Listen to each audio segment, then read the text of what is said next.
What's up, guys? Welcome to the Halloween Gambit opening tournament for October. Now, this is normally a private live stream, but for tonight, I decided to make it public so you can at least watch. Now, it's going to be the chat's going to be members only, but everybody else can watch. So, what's going on here? Let me explain this. So, I have two different types of paid resources. Okay, number one is called Breaking 1500. That's kind of like my flagship course. There's a link in the description, and if you click that, it takes you off of YouTube. It's standalone. It's its own separate thing. There's video lessons. It's kind of a complete program. If you're like a beginner, intermediate player, 700, 800, 900, 1,000, that's kind of like the sweet spot. It's very good for that, but it's off of YouTube. Okay, so that's one thing. It's called Breaking 1500. The other option is called Chess Vibes Academy, which is right here on YouTube. You can join as a member, and then you get access to stuff that we do right here on YouTube. Okay, so for example, like this tournament that's happening tonight is part of that, Chess Vibes Academy. All right, so I created a video earlier this month on the Halloween Gambit, and everybody got to watch it and kind of learn the lines and the ideas. And then tonight, we're playing in this tournament where they get to actually practice it, and they get to play against other Chess Vibes Academy members and me. I'm going to be in the tournament as well, and we just kind of have fun with it. So if you didn't know this cool feature about chess.com, let me jump over to an analysis board. You can actually host tournaments where you force people to start in certain positions. Okay, so for example, I am going to be starting this tournament from this position right here, which is the starting position for the Halloween Gambit. Okay, and so we just take the pawn, we're into the Halloween Gambit, and then we play from there. All right, so that's what's happening. If you do want to join, you can still join. You have to join Chess Vibes Academy, not Breaking 1500. Okay, that's something separate. And then you can join the tournament. There are posts. So let me actually show you what this looks like. Hold on a second. I'm going to bring this over here. Let me share my screen. Okay, so this is what it looks like. When you are joined as a member, if you go to my posts, you can see all these are members only. So like I'm updating people like, hey, the tournament's happening. There's this video where I explain the lines. We do like Q&A stuff. So like this is the October Q&A post where I answer people's questions. We vote on things, stuff like that. Okay. And so if you do want to join, you'll see this post, and then this gives you the information on how to join the tournament. Okay. So hope that makes sense. And we will be starting in 22 minutes. So if anybody has any questions, feel free to ask them. It is only members only chat, so there's not much happening in the chat. What's up, Ryan? Good to see you, man. So let me go back to this view. Okay, so I'm in the tournament. And for those of you who are Chess Vibes Academy members, make sure you join. I see a bunch of you have already actually joined. We the Rabble, hey, welcome to Chess Vibes Academy. So go check the posts. Go check the posts on the main channel, and you'll see the instructions. First, you have to join the club, and then you can join the tournament. Marathon Investigation 8998. Hey, welcome. And make sure if you're trying to join the tournament, you do need to be on the Chess Vibes Academy member. I should have clarified that. I apologize. Yeah, we the Rabble. Hey, thanks for supporting. Appreciate it. Ryan, I see that you're already in the tournament. That's exciting. We got 21 minutes. By the way, this is an arena format tournament. So what that means is you just play, and as soon as your game ends, you can just keep playing, and whoever gets the most points wins. So you don't have to wait for like the round to end. You just keep playing. And you can join late, you can leave early. That's the nice thing about the arena format. It's unrated because we're starting from a weird position. We're starting from the Halloween Gambit position. But yeah, it'll be a lot of fun. Oh, nice. Thanks, Ryan. Appreciate that. Hey, Mertiz. Here you go.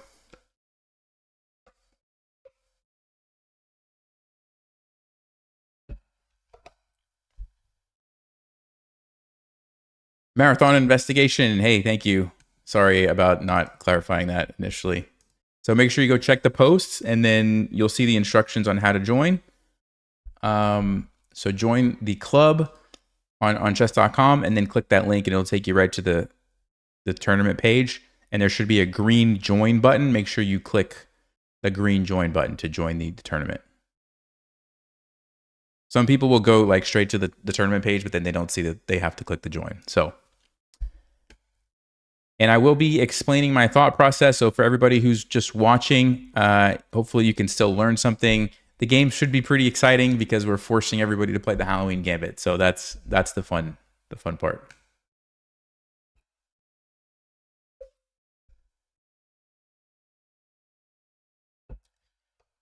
And hopefully you guys had a chance to watch the video, the Halloween Gambit video, where I explain all the lines. I'm not going to go into all the details right now because I already made the video. But for those of you just watching, the Halloween Gambit is where you sacrifice the knight on e5. The point is you're going to gain a bunch of tempos on the knights by chasing them away with the pawns. You get a huge center, and usually you get some opportunities to attack Black's king. You can see Stockfish doesn't like it, but practically it's pretty good. And that's what we're going to see tonight. All right.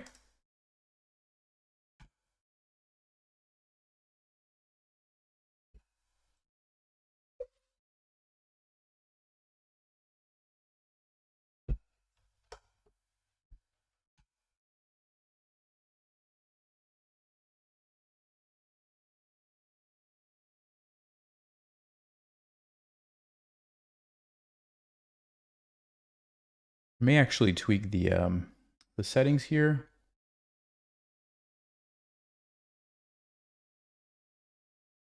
Jose, welcome to Chess Vibes Academy. Hey, thanks for joining. Make sure you check out the post. So go to the main channel, click posts. You'll see the instructions, and you can join.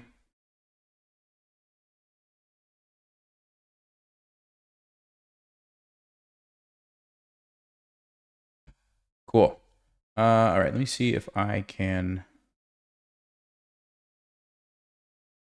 Oh, by the way, this is not the normal time. We've been doing these tournaments earlier in the day, but I wanted to kind of change it up and give more people an opportunity to play in these. So I may, in the future, actually start hosting 2 tournaments, one like morning, one night or something, because I know we have people, you know, kind of across the sea who can't join at this time. And so that's probably something that's going to be coming very soon.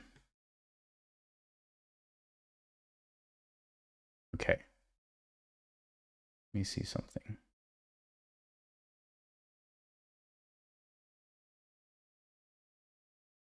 I might actually turn the chat back on just so that if people have questions, they can ask them. So yeah, you still need to be a member to join the tournament and see the post, but I'm going to put it so where you should be able to chat even just as a viewer. Let me see if this is going to work. Okay, I think I did it. I think I did it. I think you can chat now.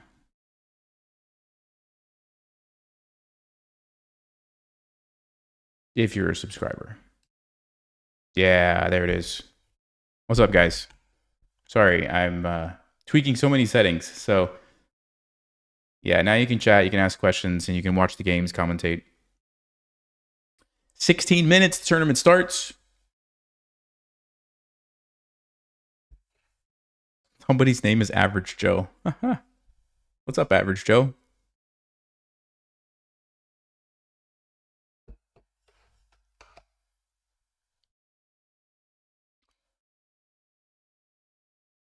You can see that the tournament is public. It shouldn't be public. I tried to make it to where you have to be part of the club. So I don't think that it is public. Let me see something. Let me see. Yeah, so as far as I know, this tournament is only open to people who are in the Chess Vibes Academy Club, which you should only be able to join through the post on YouTube, in theory.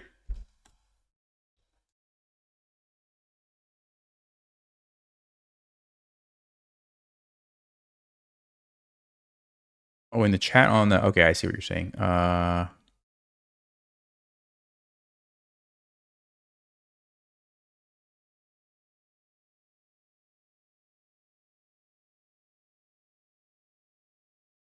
Yeah, how do you know that it's public? How do you know that it's public? We only have 10 people in there. I think we'd have more people if it was public. How does the game matchmaking work? Yeah, it's mostly random. I think it's going to try to pair you with people similar in score. So if two people have the same score, but a lot of times it kind of just like if two people are waiting for a game and they're the only two people, it's probably going to pair you up. So it's, yeah, there's not like a ton of people. So it's probably going to default to the available players more so than the score in this one. All right, there we go. I see some people are joining now. Either Rabble is in there.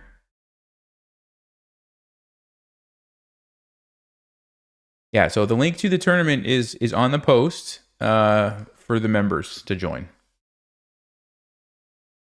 Tournament shows up in the public listing. Really? Does it let you join from the pub? I wonder if it lets you join from there. It's got to be a bug. If that's the case, it's got to be a bug because I'm 99% sure that this time I selected club only tournament. So if it's showing up as a public one, there must be something wrong with the settings or something. I don't know. Because yeah, last time I think I made a mistake and I selected public. This time I remember specifically selecting only for the club members. Anyway, if we get some random people in there, it'll be fine. We've done it before. Yeah, it's unrated.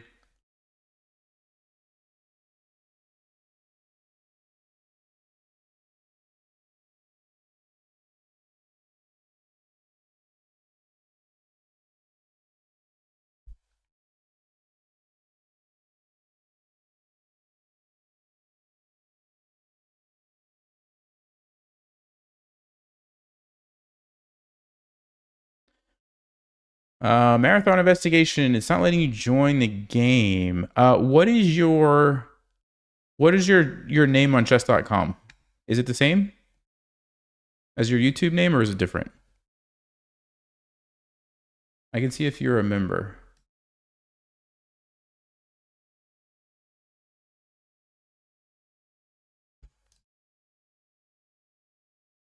Papa Murph. Oh, okay. Yeah, I just approved your request. So I think now you should be able to click the link and join the tournament. See if it lets you join now. I just saw your request and I accepted it. So yeah, I think you should be good now.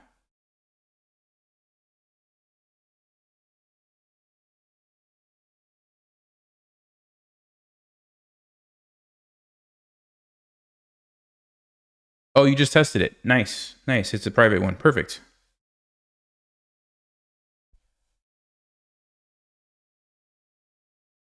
Awesome. We started in 12 minutes, guys. 12 minutes. So if you're just joining and you want to get in, it's not too late.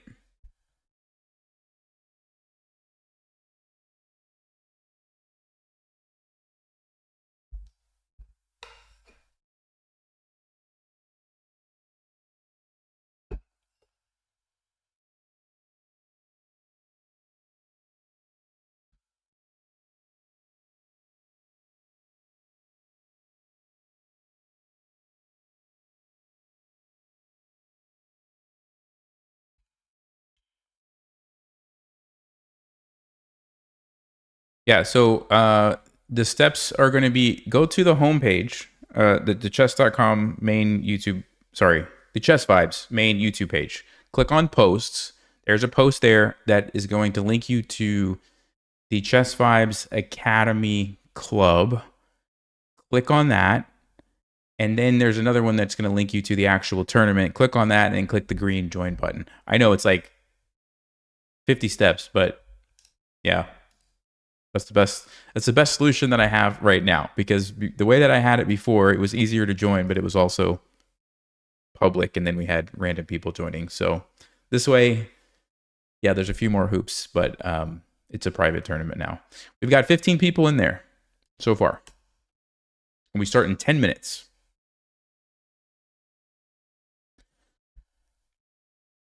Bob, what is your name on chess.com? Let me see if you remember.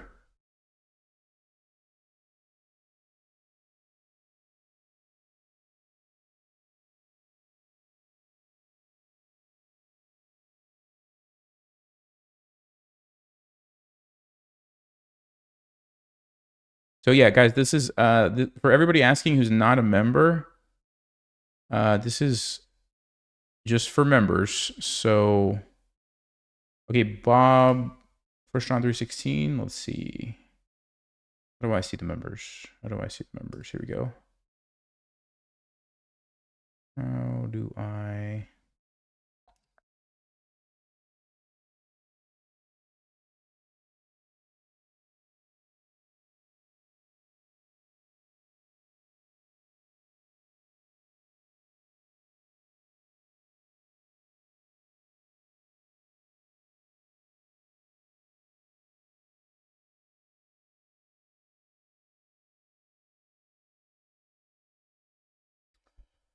I'm trying to check, Bob. I thought I saw your name earlier. That looks familiar. Are you already a member?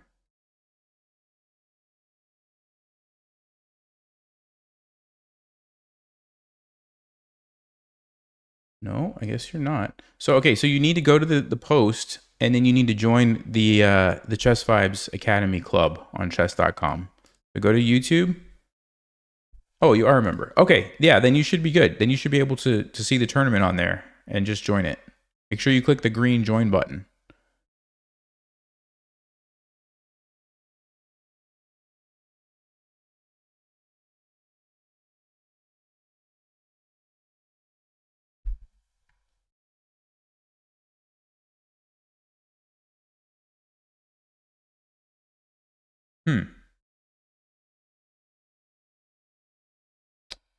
That is very strange, Bob. I do not know why that would be happening. So, you could also try to get there directly from the Chess Vibes Academy Club. So you could just go from the club page, and you should see the tournament on there. Otherwise, I don't know what's the problem. Yeah, I'm sorry, man. I have no idea. In theory, that should be all you have to do. I don't know why it's not working.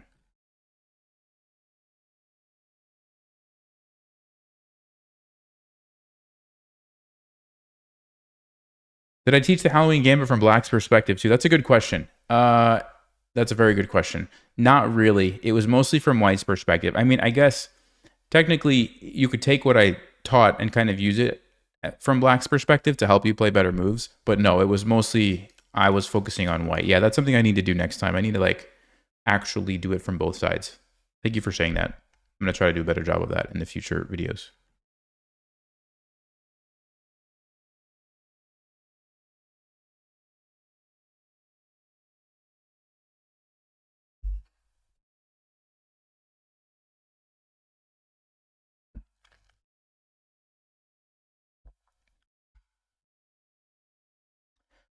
All right, we got 6 minutes, guys. 6 minutes and the tournament is starting. Yeah, starting position for the tournament. Let me go here. This is the starting position for the tournament. So when you're white, just take the pawn, and then the game can go from there. Okay? Technically, if you want to break the rules, you don't have to take the pawn. You can do something else, but we're trying to play the Halloween Gambit, so ideally you should take the pawn. I have to start it in a position where it's white to move, though. So I guess I could have started it from one move ahead. Takes. Maybe I should have done that. Well, anyway, it's too late now. This is going to be the starting position, so.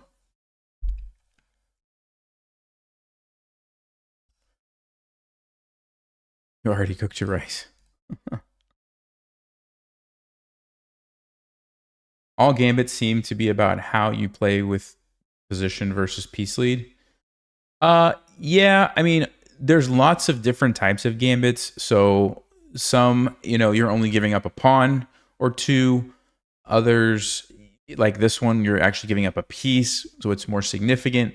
So it depends. I mean, the Halloween Gambit, I would say, is pretty interesting because you give up a piece, which is significant, but you get center control, you get lead in development, and you get a little bit of weak squares that you can sometimes attack, right? Like, for example, when you get the bishop on c4 and the queen on f3. So it's one of those unique ones where it's hard to say exactly what you're getting for your piece, but you are getting a bunch of random things, and yeah, it's one of those interesting ones in my opinion. Compared to like, like the King's Gambit. Okay, you give up a pawn, and then you develop, and you get a big center, and you have this open f file, and you attack, but you only gave up one pawn, right? Something like that. So Halloween Gambit definitely is. It's on a different. There's a lot of strong players who would say you should never play this because technically it's refuted. But I mean, unless you guys are like 2600 rated GMs, that doesn't apply. So.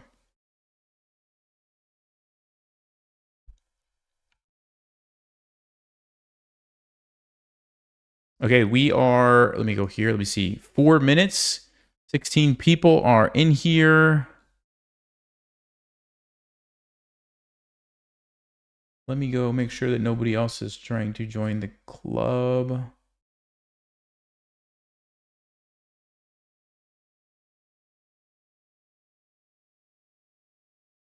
Yeah, there are some pending requests, but I feel like people are trying to sneak in.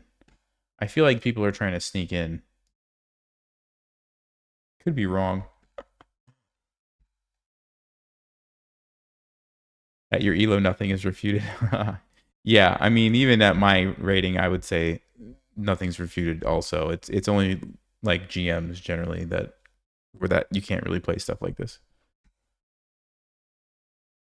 All right, 3 minutes. 3 minutes, guys. Here we go.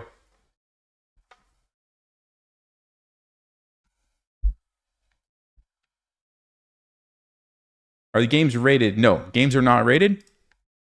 So don't worry about your rating. Just have fun. And if you want to join, it's not too late. It's going to go for 90 minutes. So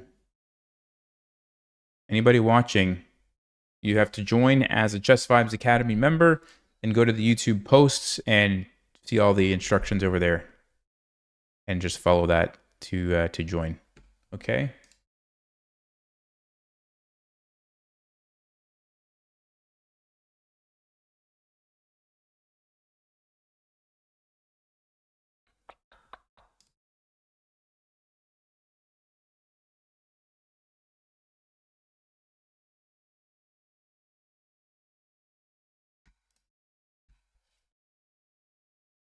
Nothing is refuted t-shirt. Yeah.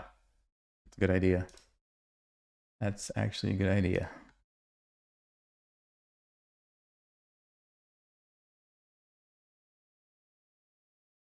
Two minutes, guys. Good luck, everybody. Have fun. I'll be explaining my thought process, so I guess you could technically just try to copy me in your games. Although it's not going to work when your opponent plays a different move. But if you get lucky and they play the same thing, it's not cheating. They're unrated, and we're all here to learn together. So, but I'm not Stockfish, so maybe you have a better idea.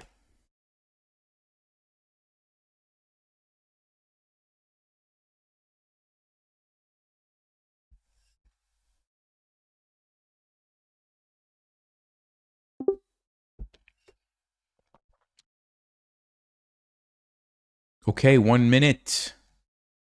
Let's do this. Close my analysis board. Let me get ready.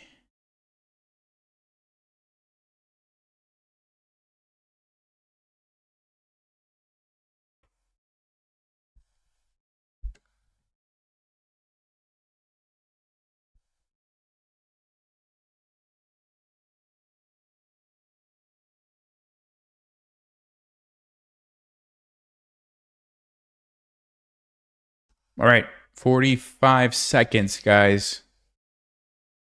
And remember, once you play one game, you just jump into the next one. And I think you get bonus points for winning multiple games in a row, but I'm not going to be rushing through my games. I'm just going to try to explain, and hopefully people can learn too. So good luck, everybody.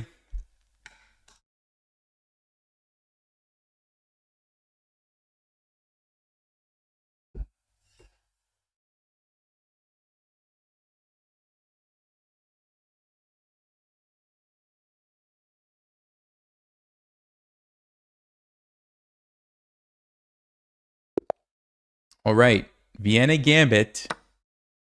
Okay, and I am black, so I will take it.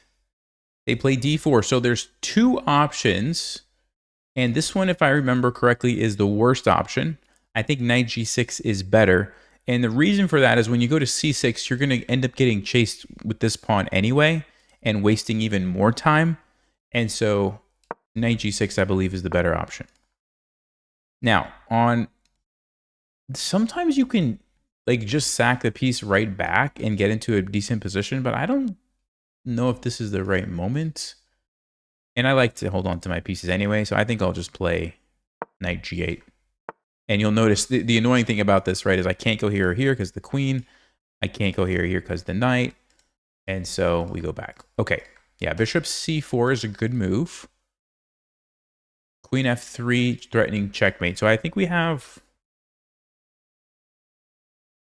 a couple of options. We can go like c6 and d5. We can play d5 right away and just sacrifice the pawn. I'll try c6 and d5. Let's try this one. Let's see what happens here. Yeah, queen f3. Okay, so if I play d5 en passant, and I think we go like bishop e6, and the game goes on, if I'm not mistaken. Yeah, let's do it. Let's do it. So we get the pawn out. Okay, he en passant, threatening the checkmate. So we go bishop e6. I think this is one of the okay lines for black. Although I really don't play this from black at all because nobody ever plays it against me.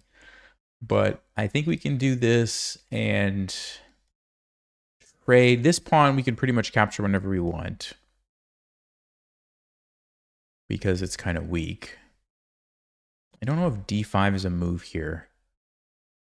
Something tells me... Okay, queen f4 is going to be a blunder. My knight is going to take the queen. I think white overlooked that detail. And maybe it was a mouse slip. I'm sorry, Vienna Gambit. I don't know where the queen was going, but obviously I have to take it. Barbecue sauce fingers, they said. Yep, that'll do it. Barbecue sauce fingers will do it. Now they play d5. Okay, I think I'm going to just take this, and I could even just take this, but well, yeah, why not? We'll take the pawn. Take the annoying pawn, and we capture back. So this is not what you want to do when you play the Halloween Gambit. Don't play with barbecue sauce fingers, because the mouse slips will cost you. All right.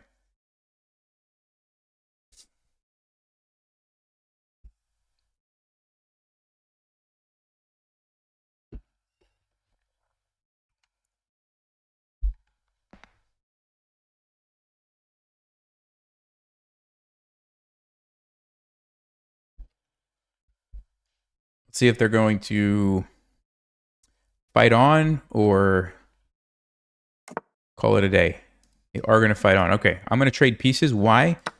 When you're up a queen, trading pieces is a good thing to do. Okay, should I take the bishop back? Yes or no?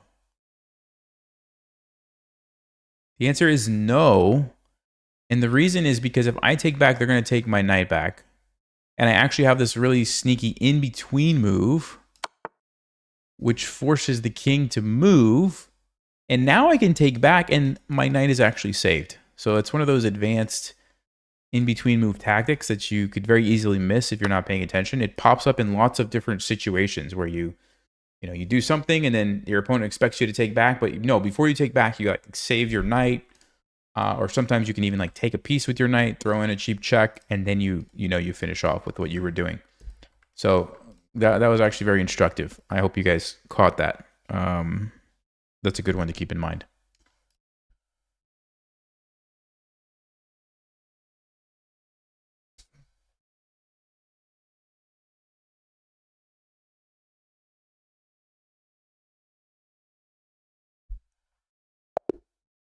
Okay, good game, Vienna Gambit.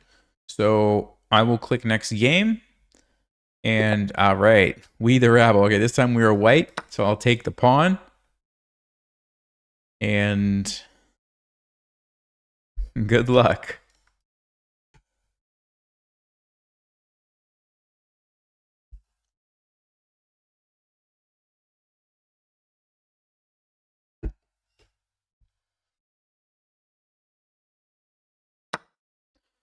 All right, he takes it back. Let's play d4. Get the 2 pawns in the center. And we talked about it. Knight g6 is the better option. Sometimes you can give up the piece with bishop b4. There's lots of different moments when you could do that. I wonder if I have to look. Maybe knight c6. Ah, he gives up a piece right here. Interesting. Okay, I don't think that's like the greatest idea because not only do I get to get my piece back, but now when you take back, I'm going to be able to trade the queens. And when I get to initiate the queen trade, it's always annoying for the person who has to take back because they lose castling rights. And I don't, which means I can very easily at some point in the future castle, and then my rook hits the king. It's just a nice situation to be in. So that knight to g4, interesting idea. Very interesting idea. So they're going for some crazy gambit here. So some counter Halloween gambit that I've never seen before. I'm debating going bishop to b5 check. It's a clever. Let's do it. Let's just do it. It's kind of setting a little trap. That's probably not a good move. All right, I'll just explain to you what the trap is, but I'm not going to play it because I don't think it's a good move. The trap is if they block with the bishop. Now we've pinned this bishop to the king. Okay, you see that? Which means the bishop's no longer defending the knight, so I actually can take the knight for free. If they take me, I just take back. So that's a very clever trap. The problem is they could play c6. Then I have to waste time moving my bishop, and it's probably not really a good move. So I'm not going to do it because of that. I'll just take the pawn. They're going to come out with the bishop, I imagine.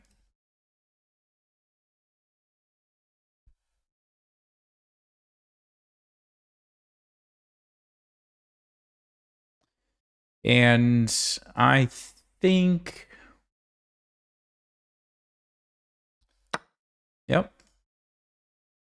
I might just play h3. So there's sometimes a tactic that you should be aware of. Knight takes f2. And people in Chess 5's Academy know this because we've done multiple videos on gambits like this. But the tactic is takes, bishop g3 check, we take, and then the queen comes down and takes your queen, and you lose your queen. In this position, it doesn't apply because my knight's defending my queen. I don't have to worry about it. But that's something to keep in mind. Now, h3, there is this move, queen h4, which I am wondering about. And that's actually an interesting move because it pins me. It threatens checkmate. So I can't take. I could play queen f3, but then knight e5. Yeah, this is actually kind of an interesting line that they have played here. And so maybe I'll play bishop e2 instead just to develop a piece. I don't think they can really take this. Yeah, let's do bishop e2. Let's do bishop e2 instead. The reason they can't take this is because we can play g3. And g3 actually traps the knight because it's not going to be supported by the bishop anymore. We're threatening to just take it. And if it tries to move away, it will get captured by the bishop anywhere that it goes. And so that's not a threat.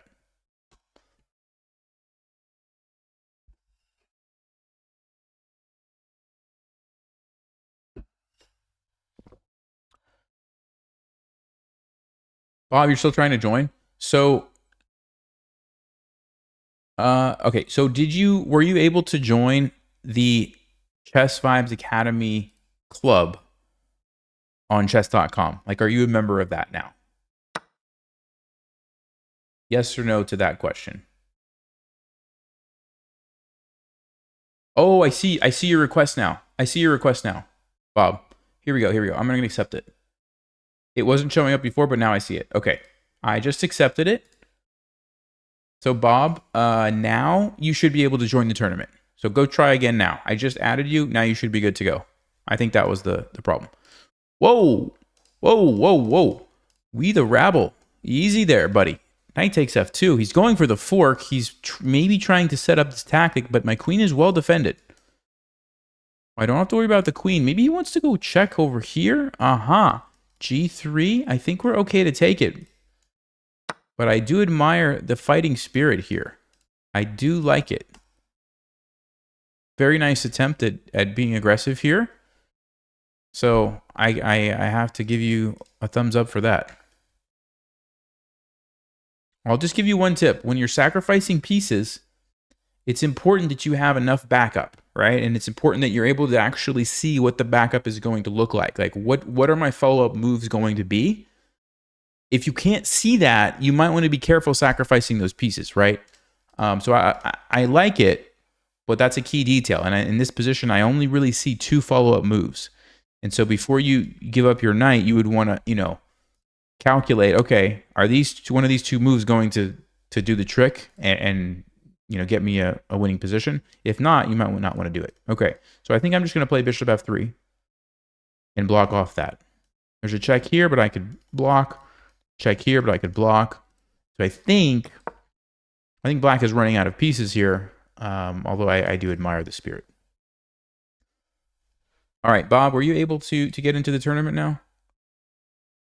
Yeah, if you guys are joining late, you have to join the Chess Vibes Academy on YouTube, the special membership tier, and then you can see the instructions in a post on how to join this tournament. But it's for members only, so most people are just going to be watching. But if you want to play, you can. It's still open. You can still join. Still an hour and 18 minutes left, so a lot of time left. We're playing the Halloween Gambit, though. Okay, so the castle. Bob, you got it. All right, awesome. Cool. The castle. All right. I think, let's see, what happens if I attack the queen? Where's it going to go? Where's the queen going to go? Let's do it. Let's jump in with the knight, make the queen move somewhere. And then I'm probably going to get the bishop out, move the queen maybe. I don't know. I want to see where the queen goes first.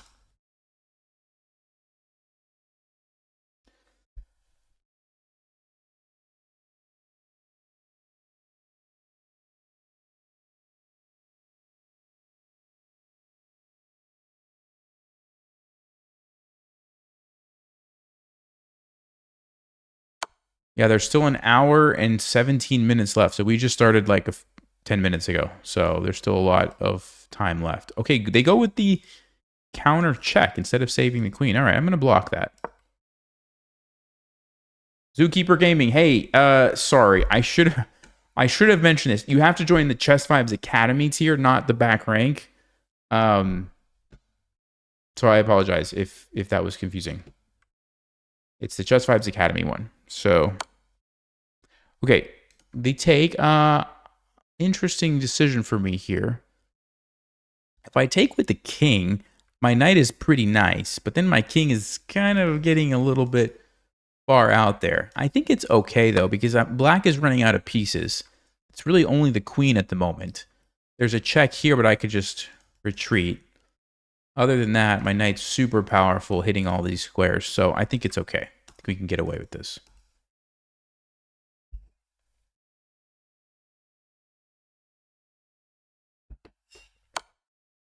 Okay, goes for a check on g5. Let's go here.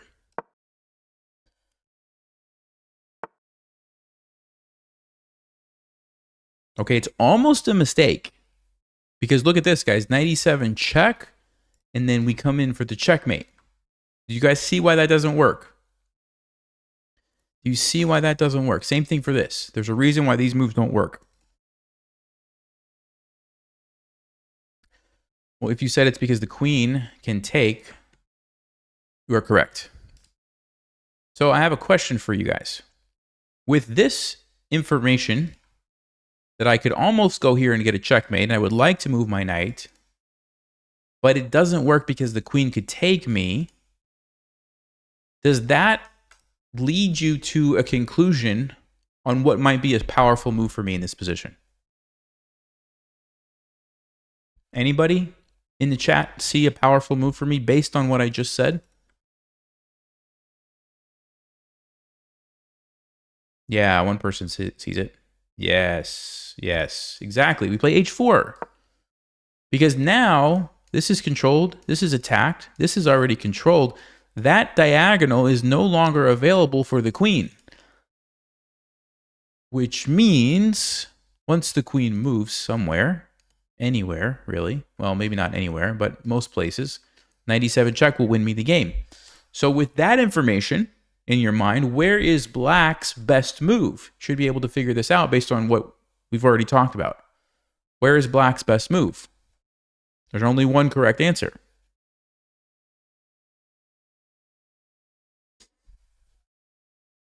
Yeah, you guys are tracking. You guys are tracking. Very good. Someone said sack the rook. Okay, that's not a bad idea. That's not a bad idea. But I think the best move is, as people said, queen e5. Because, remember, I have these two checks, and then it's going to be checkmate. Exactly. Very good. So if you don't go to e5, then one of these is going to be deadly. If you go to e5, now the queen can still take him and defend the rook. So very good move. And black is holding on. Okay. So I have to be careful. This is pinned, right? So I don't want, like, for example, c6 to happen and I lose my knight. So probably what I'm going to do is move my queen. Probably going to move my queen. Question is where? I guess maybe it doesn't matter. I just get away from the pin. My knight is free to move. I don't really care about this pawn. It's more important that I deal with this, right? And get my other pieces into the game. So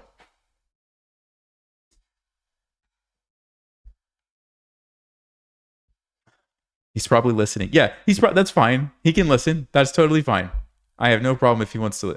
First of all, they're not rated games. Second of all, it's just, you know, for fun and for learning. So absolutely, if he wants to listen, that is totally fine with me.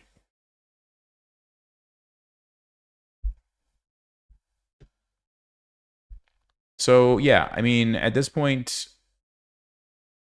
my rooks feel like the pieces that are not doing very much. So I want to figure out ways to get them into the game. You could keep pushing Harry. I think I like getting a rook to this open file. There's just so many squares there to be controlled. That's an easy way to do it.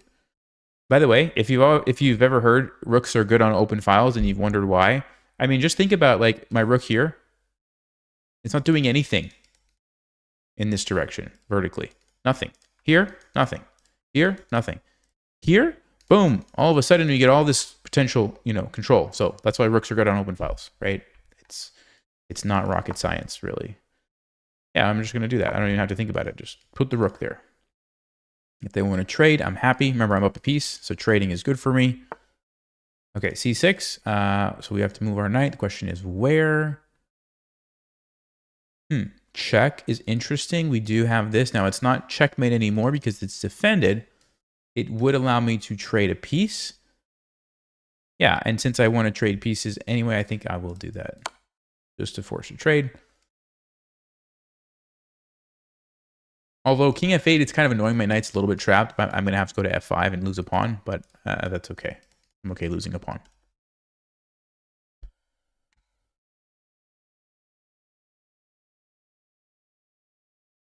Queen takes b2. Yeah, queen takes b2. Definitely black could have considered grabbing the pawn over here. Definitely was an option, but I think what they did was pretty good too. You know, chasing the knight away, getting the bishop developed. That's also pretty solid. Yeah, so king f8. So I said I was going to trade, but actually, one of the drawbacks to trading rooks on an open file is you give the file to the opponent, right? Like right now, it's sort of half and half. We both have control. But if I make this trade, now black's the only one who has control, essentially. And so I think I will actually wait and go here instead. And if you can trade and then immediately bring the other rook over to get control, that's a different story, right? So maybe in the next move, I'll do that. But right now I needed to save my knight.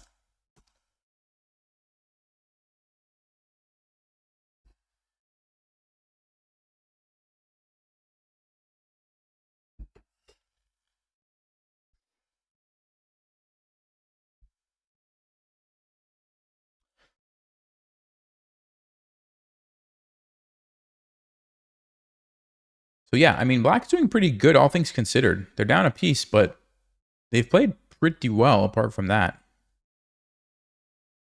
My bishop's not very good, which is one of the things about my position too. It's kind of like a big pawn, honestly, but it's okay. Zookeeper Gaming, hey, thanks for upgrading. So yeah, if you go to posts on the post tab on YouTube, it'll give you the instructions and you can join the tournament. They're still over an hour, so you can get a lot of practice. Okay, so see what they did, right? This is what I was just talking about. By them making this trade, they're giving me total control over the file. And now Black has a problem. Now they have a big problem because you can't go there anymore. So that is not the move that I would have played. Any other move besides that is better, right? You want to wait so that you can recapture. You do not want to give up control of an open file like that. Especially when there's only one file on the board. This is the only open file. And if if there was like these pawns were gone and they could just put the rook here and start doing stuff, okay, then maybe it could make sense. But in this case, I think that was a pretty big mistake. Okay, let's think back. You trade, yeah, and we will just take it with the king, I guess. They can go check, but I'll just slide over, okay?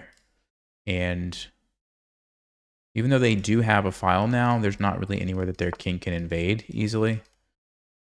All right, where do we want to put our rooks at the end of the game? Or even sometimes in the middle game, but especially at the end of the game. The 7th rank. 7th rank is very good because there's lots of targets. And you cut off the opponent's king from coming into the game, all right? So I could take it. I could go here and defend. Since we are going into an endgame and I'm up a piece, trading pieces probably makes sense. But I think I want to take. Now, there's actually a fancy little tactic here. Instead of taking and taking, what I can do is go check, force the rook back, then take it. And the reason I would want to do that is because instead of the king being here, it's here. Which means now when I take this pawn, instead of the king there, it's a fork. We actually get an extra pawn. It's a small thing. In this position, it doesn't really matter. But if you're playing against like an evenly matched opponent, some little trick like that might be, the straw that tips the game in your favor kind of a thing, right? So you want to be paying attention to those kind of tactics. Even though we didn't need it, it's good to be aware of. I think I'll push. I kind of like boxing the king in, right? The king is the only piece that can really do much. And so if I keep it trapped, my life is going to be easy. And I can probably just get a queen, right? I don't know why I played b4. That doesn't really make sense. Probably should just push this one. But anyway, do it now. Doesn't really matter. There's nothing that the king can do. Okay, let me come here. Hunt the pawns if they're going to try to run. And if they go back, that's fine. We'll keep pushing. Okay, so they do try to run. The only thing is like some sort of a stalemate, but they still have another pawn. So we're not even close to that. And I will just sack this because now the king is too far to catch my pawn. Of course, they don't have to take it. They could take the pawn instead. Yeah, okay. Good game. No, that was very well played. Very well played to the opponent. And let's go for the next one.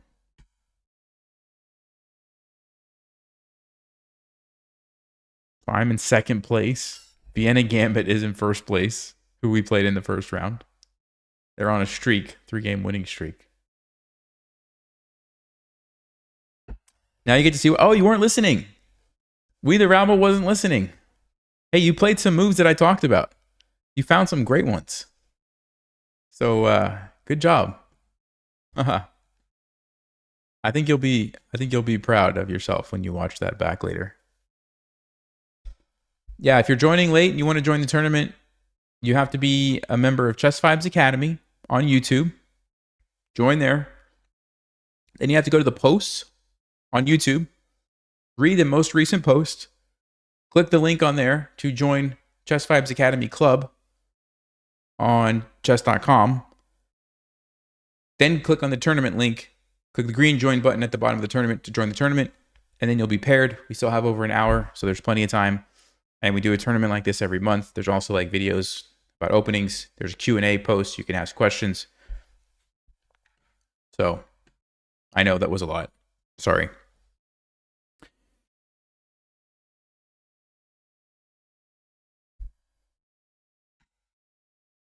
Okay, and apparently everybody else is playing. So there's no one for me to be paired up with right now.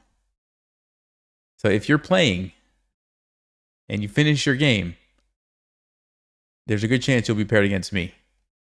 Just saying. No pressure. But if you want to play against me, then maybe finish your game quickly. Oh, there you go. Grand Juiced 77. Good luck, my friend.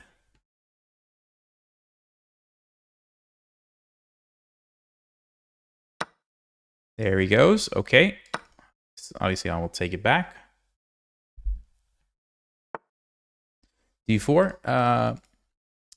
Yeah, I have this thought in my mind. Is knight c6, d5, bishop b4 takes... Like, is this one of the ways? Let's try it. Let's just try it and see what happens. So I'll play this one.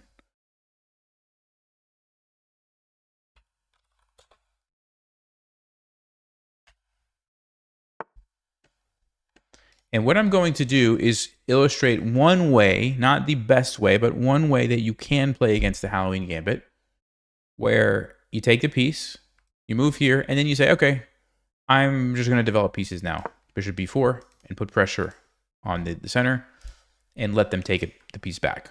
So they tried to just gain a bunch of time, and you say, no, I'm not going to waste any time. I'm going to keep developing. Yes, you're going to get your piece back, and we get this kind of equal game, but different. So, okay, they take, and I guess I'll just try this and see what happens. Now, this is interesting because there's this move, Queen D4 is an interesting move.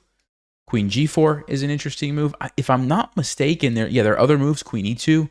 I think there's even like, sometimes you can play A3 or Bishop D2. Like there's lots of ways you could play that. You could trade here first if you want, or you could leave it. So they decide to go there. What I'm wondering is, can I castle and then pin it and win the queen if they take my knight? And I think I can, because this knight can't do anything to help. So I will go ahead and do that. So I'm setting a little trap here. And they can't really take this from what I can see. So this illustrates why you want to be careful putting your king and queen on an open file if the other person can castle quickly, right? Because now... Oh, there you go. We're going to pin the queen. And this doesn't matter. He can't take it because it's pinned, right? We caught him in a little trap there, but it's a good illustration of what can happen on the open E file if your opponent castles before you do, right?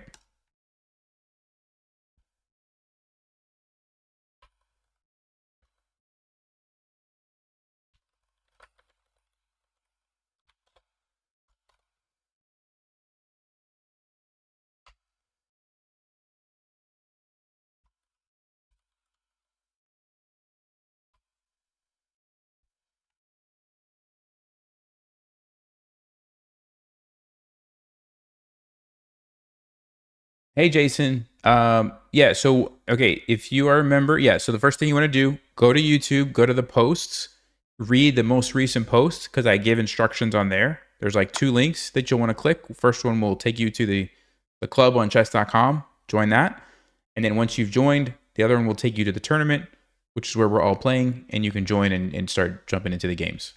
Okay? So, yeah, hopefully that makes sense. All right, so I'll take the queen back.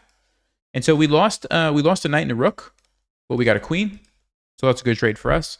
Also, we have some pressure on the king here. That's a good move. Develops the bishop. I'm debating if I want to take this and mess up the pawn structure, or if instead I want to leave it and try to attack here, or if instead take back one of these two ways and get my bishop into the game. Yeah, I think I'm going to do that because this is not going anywhere, right? The pin is still there. Now, if they castle, that's when I'll probably go ahead and make the trade because I'm at risk of the knight moving away. But right now, I don't really have to panic about that. So I'll just do this, get the bishop ready to come out, get the rook ready to come over, and we may end up seeing this kind of queen against rook and bishop dynamic. Okay, so they bring out the bishop. I'm going to try to find the most active square for my piece. So I don't want to lose it. I don't want to lose it. So that gives me 3 good options, right? Or if I really want to take time, I could fianchetto it, but that takes 2 moves. Generally, I like to develop in only 1 move if possible. And so I think bishop f5 looks good. Comes with the tempo. It's controlling a lot of squares. This one maybe is not bad, but that's already defended, and I'm blocking my own queen, right? So you guys can see why I would choose bishop f5. Let's do that.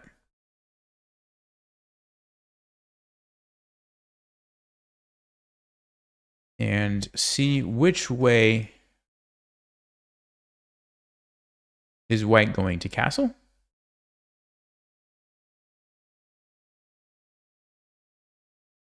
Personally, I think I would castle this way because I want to defend this. And I want to get my rook onto an open file all in 1 move, right? This way, you're not getting, yeah, very good. This way, you would not be getting a rook on the file and you're losing a pawn. So yeah, nice move. And now, the knight might move away at some point since it's no longer pinned. So I will go ahead and take it and ruin the pawn structure around the king. Okay? And since this rook is so powerful and mine is not doing anything, I think I will bring it over and offer a trade. Take a bad piece, trade it for a good piece. That's a good recipe to improve your position. Okay?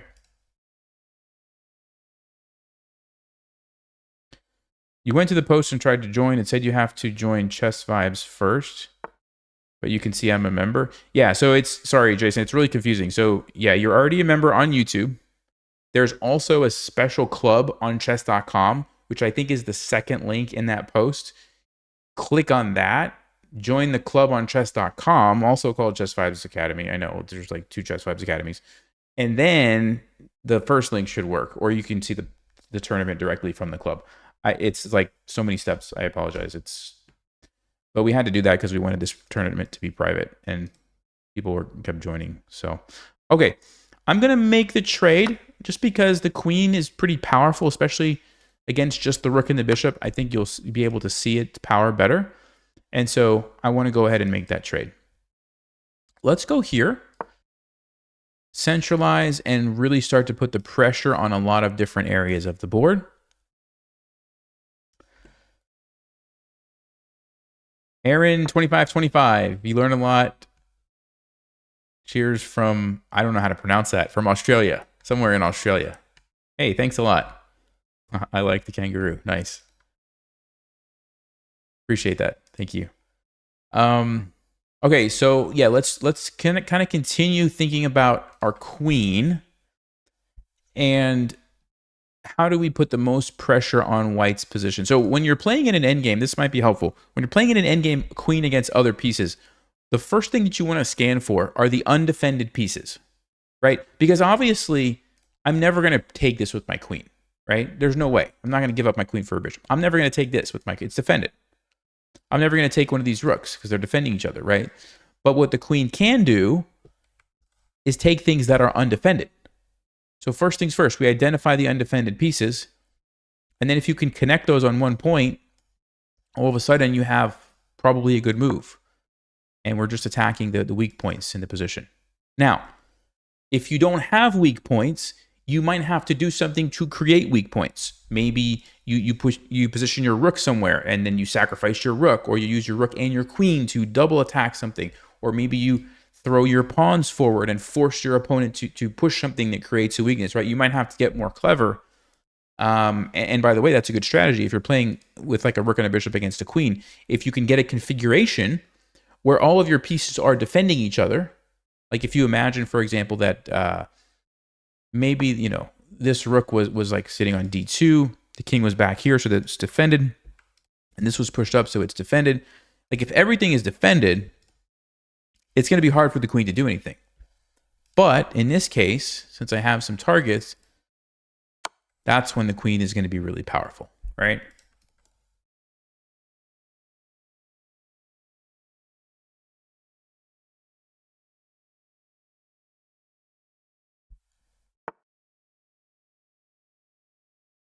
Okay, so we've got the king cut off.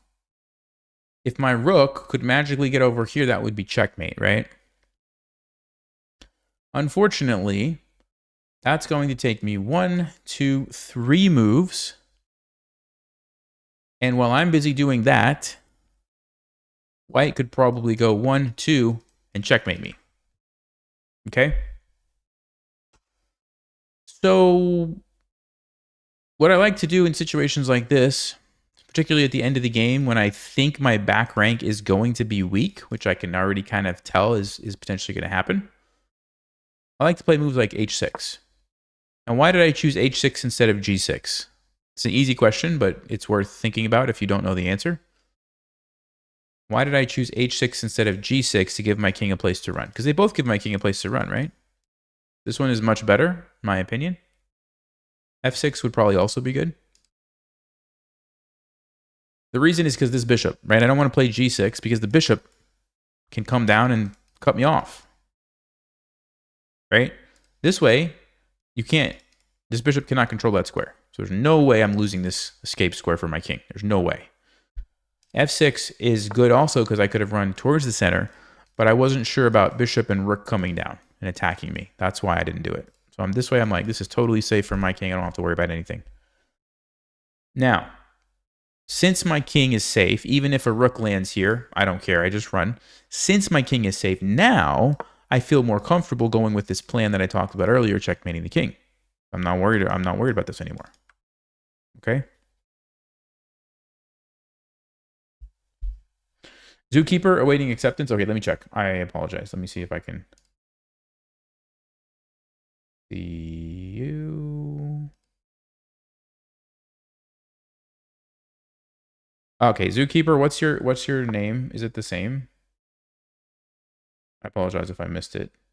Yeah, tell me what your name is, and then I will accept you. I think lots of people who are not members are trying to join the club.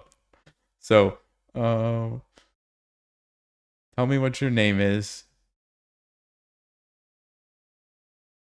and I will add you. Zookeeper 708.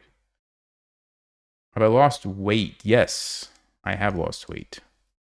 Actually, let's bring the rook over here. Since we can't go to b5, but we can at least go here. I probably have lost about 20 pounds, roughly. I've been playing pickleball, and then there's an app I've been using, a workout app, to kind of hold me accountable and stuff like that. So, Zookeeper, what is your name on chess.com? You tell me that, I will add you. Okay, so what's going on?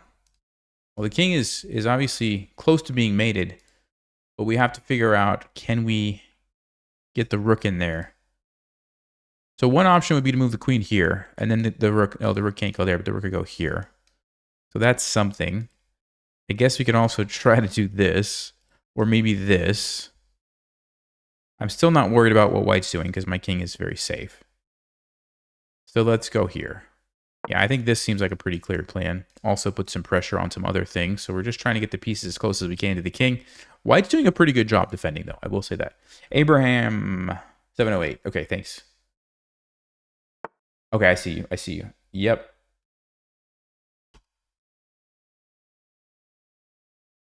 Okay, and I see a few other people who have noted that they are members. Okay. All right, so I just approved a few people who I know are members. I guess everybody else is not a member. Okay.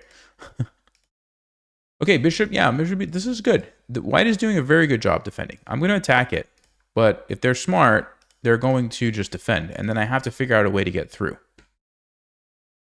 I have to figure out a way to get through. Okay, Zookeeper 708, you should be able to join the tournament now. I accepted it, so refresh your chess.com membership page if you have to, but you should be able to join the tournament and play in some games.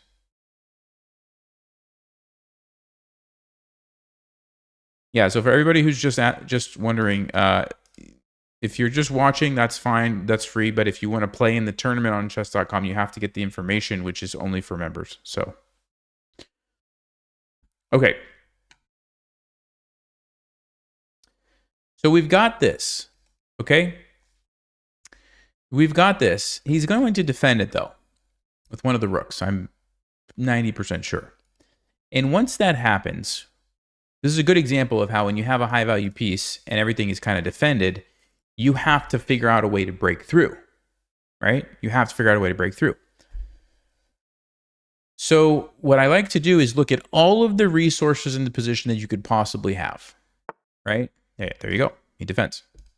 All of the resources in the position that you could possibly have. Sometimes it is a crazy tactic. For example, rook to c3 check might be a crazy tactic. They have to take us. Well, they don't have to. They could try to run, but then we just take. They have to take us, but it opens up my queen. I could come over here and then start hunting more pawns. That seems like a valid strategy. Another thing, what other resources do I have in the position? Well, this is a passed pawn. So really, I could push this pawn all the way down to here. And if the bishop has to move, white's going to have a problem here, and they're also going to have a problem here with checkmate. So good example of taking, you might not think of this as being a resource, but it is. It's a resource in the position that might just be what I need to kind of crash through, right? And that's very common, especially when you have a queen against lower value pieces. When they set up this little fortress, you have to figure out a way to break through. So this is probably good, but I think this one just looks very powerful, right? This one just looks very powerful. Not only because I'm forcing the bishop to leave and I have these other threats that white's going to have to figure out a way to deal with, but I'm also going to have a pawn on the third rank that's now 2 spaces away from becoming a queen, right? I hope that makes sense.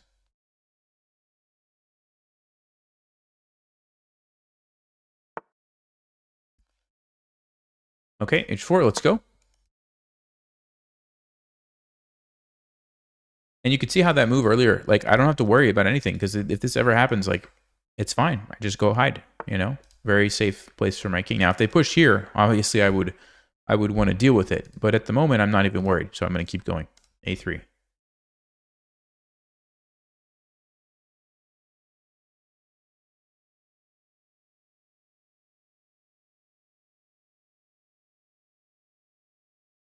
Yeah, some people were saying there's a checkmate here, but the thing about sacrificing takes check is they don't have to play rook b1. Yes, if they play rook b1, this would be checkmate, but they could also play like king here. Okay, going back to like this position, for example, takes, check. They could play king c2, and now I'm just in a situation where it's queen against 2 rooks, which is not what I want, right? That's not going to be that easy to win. Okay, so they put me in check.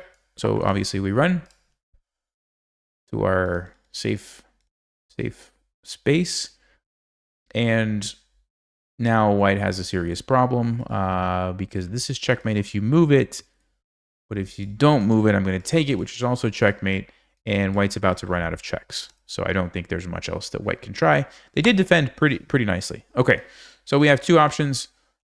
This one might allow white some last ditch efforts where maybe something crazy happens. So I'm going to take this way because my king seems totally safe. There's no more checks unless they want to just give up their pieces, right? And so I'll take this way. You don't want to, put yourself into situations where you allow more pieces to come into the attack if you don't have to, right? Because maybe there's some crazy, like check, I run, check. If I move here, for example, now I'm in line with the rook, with the bishop, excuse me. So like all of a sudden stuff starts happening, right? Okay, so this is a threat, obviously, but mine is faster, and so we can just take with checkmate. So good game, grand juiced 77. That was an instructive one. So yeah, thanks.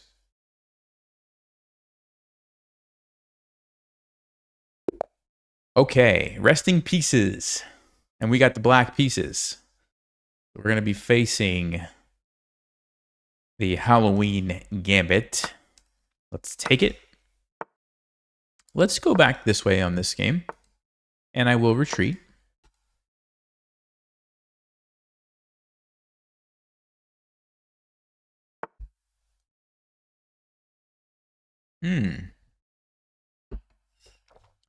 Yeah, okay, so F4 is definitely one valid way to play the Halloween Gambit. You just kind of throw your pawns forward, right? I think I'm going to play D5. It's important to get this bishop out and get a little bit of stake in the center. Since they didn't play bishop C4 to stop me, I'll go ahead and play it. That's one of the reasons I like bishop C4 generally, and I think this is what I recommended in the video, for those of you who watched the video, because now if you play D5, you at least get another central pawn. F4 allows me to play D5, but you don't get a pawn. You can't take it anymore, right? Now, that being said, this is still totally fine. You can focus on this section of the board and try to throw these pawns forward. Like maybe they're going to play bishop D3 and try to push here, and I'll have to figure out what I'm doing about that. Yeah, I don't know. Knight H6 looks pretty good, maybe to, yeah. So this is what they want to do. So if you, this is probably really important. If you let someone push a pawn like this and they have two pawns on the 5th rank, forcing your pieces back even further, usually that's not going to be a good position for you. Okay? So I am looking for ways to prevent this. And I think, yeah, I think knight H6 is a good way to do it. Now, why would I go to H6 instead of E7? Because I don't want to block my bishop unless I had to. Sometimes, you know, this might not be an option. Maybe they're going to take you or for some other reason. But in this case, it is. So I think I just take advantage of that. Also, it helps me here. That might be useful. Maybe I go there as well. And here, okay, I get support in the center, but I didn't really need that. It's already defended. So because of that, I thought here was better. Queen H5, interesting move. Again, White is really trying to make this happen, right? Now, I think that was a blunder. I think that was a blunder. Can anyone in the chat tell me why that's a blunder?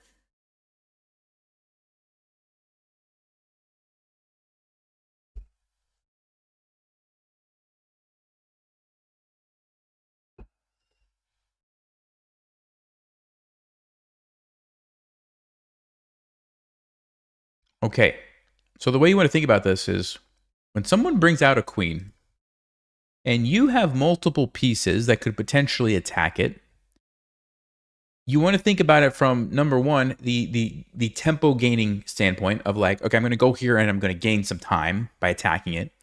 But you also want to ask yourself, like, is it possible that I could maybe trap the queen, right?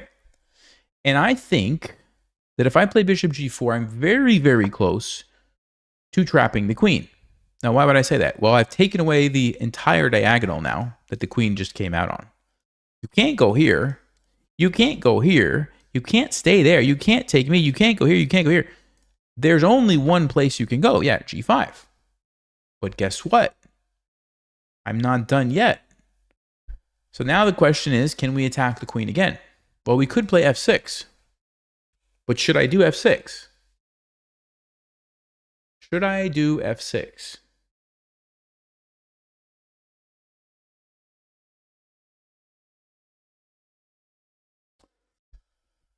Well, the answer is no. No. Bishop e7 is the move. And the difference is subtle, but it's important. So both of these moves attack the queen.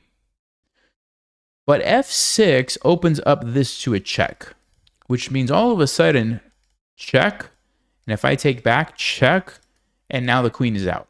And I'm in check, and I have to move my king, and that's not what I want. Also, they could take, and when I take back, the queen now has a new place that it can go to. So you have to be very careful when you're trying to trap queens, because one wrong move and it just escapes and you're done, right?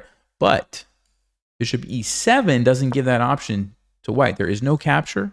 There is no escape for the queen. It is simply trapped. And unfortunately for white, you know, they're going to have to make a decision on how they want to lose their queen, right? But when the queen comes out, there's a principle in chess. Don't bring out your queen too early. This is exactly why. Because it doesn't always happen. There are exceptions, obviously, to every rule in chess. But in a lot of cases, it can get trapped. Okay, and so they decide to take the knight. Of course, we will take back.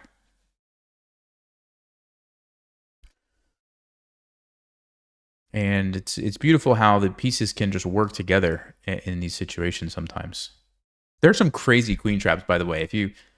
Some of the stockfish lines, even when I've been analyzing games in certain positions, it's like, whoa, queen traps like come out of nowhere. So it's a good habit to just look, because you never know when there might be one. Okay, so we got the queen, but white is going to continue with their plan of pushing forward. And so now I need to decide, and now we can throw in a check, but then they just block. Doesn't seem like it does much. Obviously, we don't want to just take that. I think we want to move our knight forward. By the way, talking about pieces getting trapped, h3, bishop h5, g4.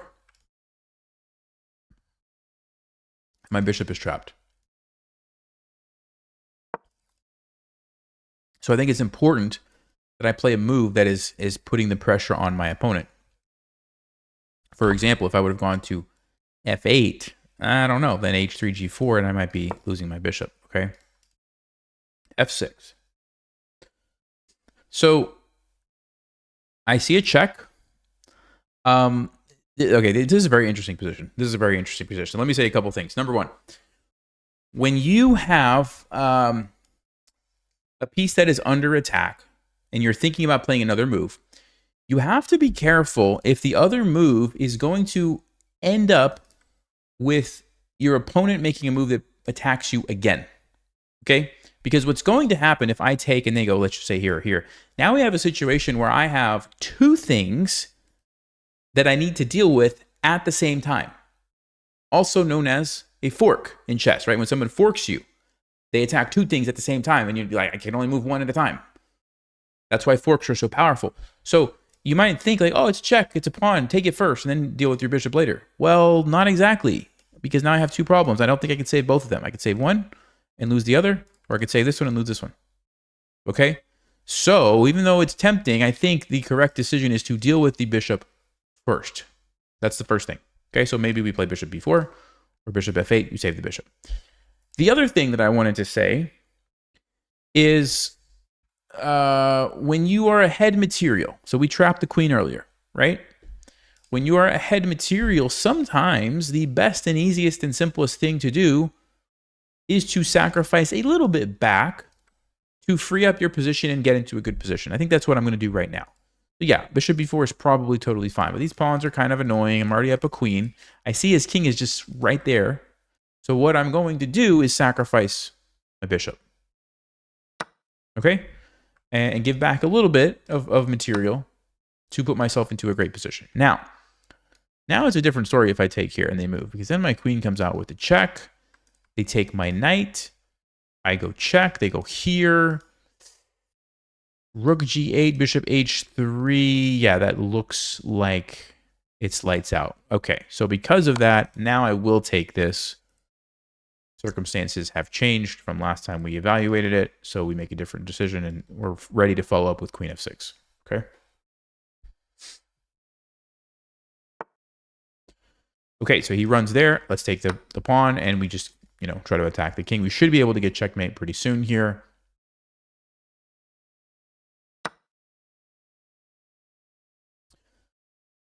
Okay, of course, let's look for forks. That looks like a fork to me. Do we have any more powerful moves? Check here. Take this pawn. Yeah, I mean, this fork looks pretty good.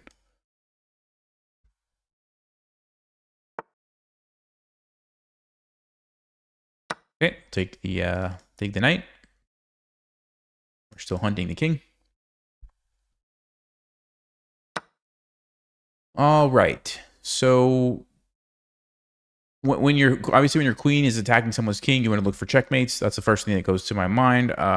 This is not checkmate. This is not checkmate. I can't take this. I can't. I don't see a checkmate. Okay. So if you don't have checkmate, you need to bring in more pieces. How do we bring in more pieces? Well, how about castling. Gets my king away from any potential danger. And now we have a nice threat. These are the kind of guys, these are the kind of moves that will make you feel like you're such a strong player. When you can start to accomplish multiple things at the same time, right? Like, okay, save the king from danger for the future. Cool. Connect the rooks, castle, and at the same time bring in another piece to the attack. Like when you can accomplish multiple things all at the same time, you know you're doing it right. Okay, you know you're doing the right thing. Okay, h3. My bishop is attacked. So again, can I accomplish multiple things at the same time? Can I like save my bishop and put more pressure on my opponent at the exact same time? That's kind of the move I'm looking for. I'm also just thinking like this is a check. It gets rid of a pawn. It brings my queen closer. Let's start with that, and then we figure out where the bishop moves to. I think they're going to go here. Yeah, they do. Okay. Can't go there. There's a bishop here. Let's not forget about that. So going back to what I was saying, multiple things at the same time. I want to save my bishop. I'm going to save it. And I'm also going to attack a pinned piece, by the way, so they can't take me. So again, multiple things are happening. This is a big threat now. Yeah, we'll go ahead and take it. They are trying to run away. Yeah, that's actually not a bad idea, because if I try to move this, I lose the queen. And this annoying bishop is stopping me from doing any shenanigans. Okay. Yeah, that was pretty good. That was pretty good. So what am I going to do? Aha. I see a sneaky move. Okay. So what's going on? I took a bishop. So I'm up a piece right now, but they're about to take back the piece. If I could stop them from taking it back, I would be still winning a piece. So queen c4 actually pins the pawn. So now if you take this, guess what? I'm taking with my rook and you can't take me back. You actually lose even more material now. You lose a rook for a bishop. So it's a sneaky move that keeps my piece. Okay, yeah, they do take it, but I will take this way, like I said. And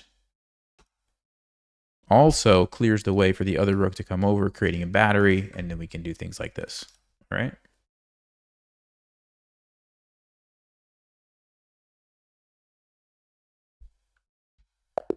All right, resting pieces. Hey, good game. That was really interesting with the queen trap, and I think some instructive moments for people. So yeah, thanks for the game. That was great.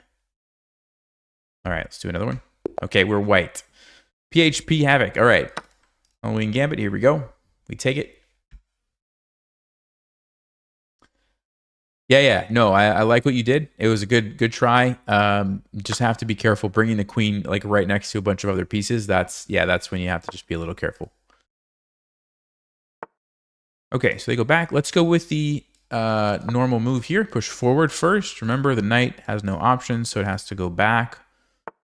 And now what I recommend, I think, in the video on the channel is bishop c4.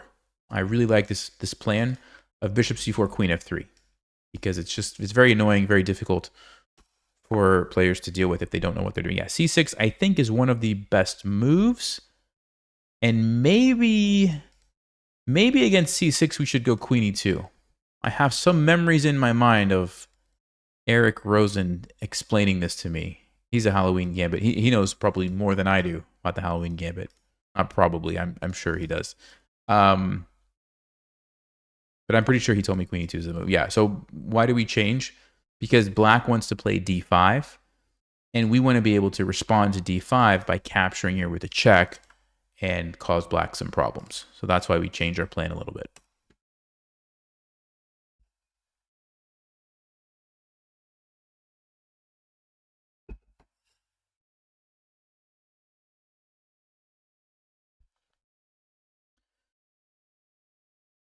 So this is an interesting position for black to be in, even though they're up the piece. Now that we've stopped d5, I guess technically they could still do it and play bishop e6, but I don't know if that's a good position for them. But if we stop that, the question is, what are they going to do? Okay, so they go queen e7. Okay. Yeah, interesting. Queen e7. So I guess the idea is they still want to play d5. And if we take, then they have a response here. Interesting. Okay. Now that's probably a pretty good move, actually. Yeah, that's probably a pretty good move. So I'm trying to think how I want to respond to this. Maybe knight e4? Problem with... Okay, so knight e4, the idea is if you play d5, now I can take and you can't take me back. Yeah, let's do it. Let's go knight e4. Also, there's a check here, but my bishop is defended. So I could just play c3 and be fine.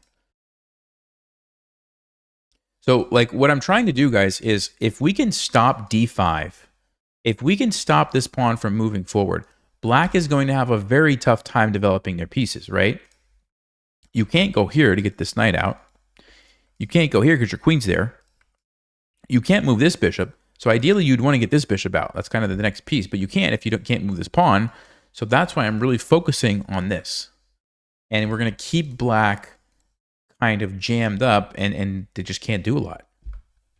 Even knight h6, you can't really do because I'll take it. So I don't know. I don't actually know what black's going to do.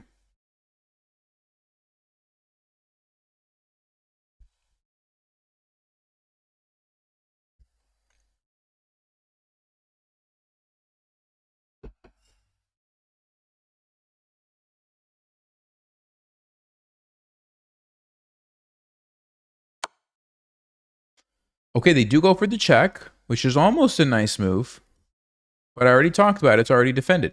Now, I really have two moves. Two moves. 1, 2. Okay. My instinct tells me to do the pawn.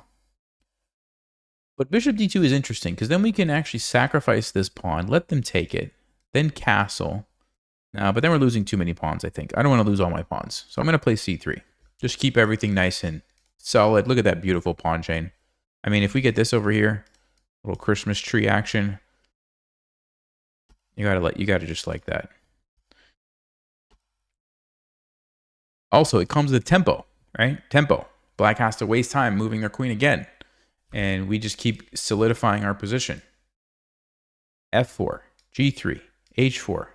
Maybe I'll go a3 and have this sort of like, what is this? I don't know, some crazy pawn structure like that. Looks fun.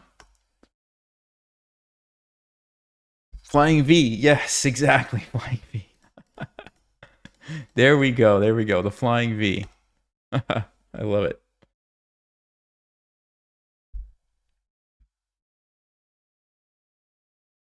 Yeah, I definitely think my next move will probably be f4.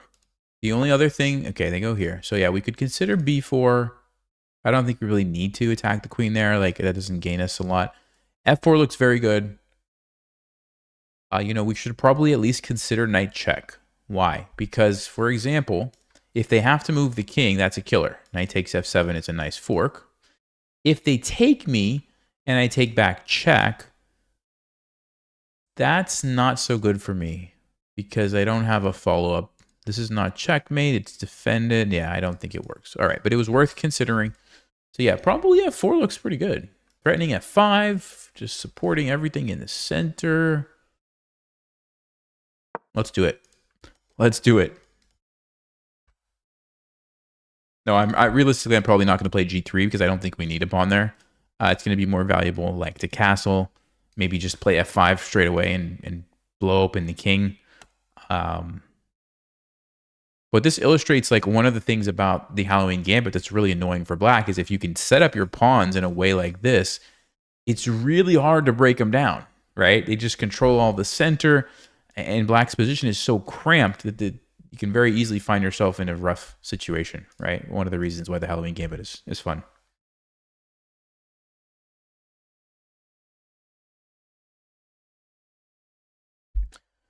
So,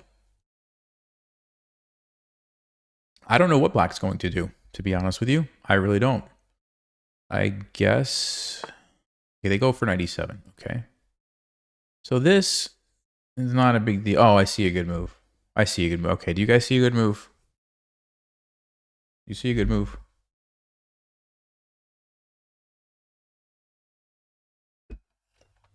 Question from Seabutter. When you look at making pawn chains like that, is it good to take into consideration how their light squared bishop is kind of bottled up? If it were out and free, would that pawn chain still be good?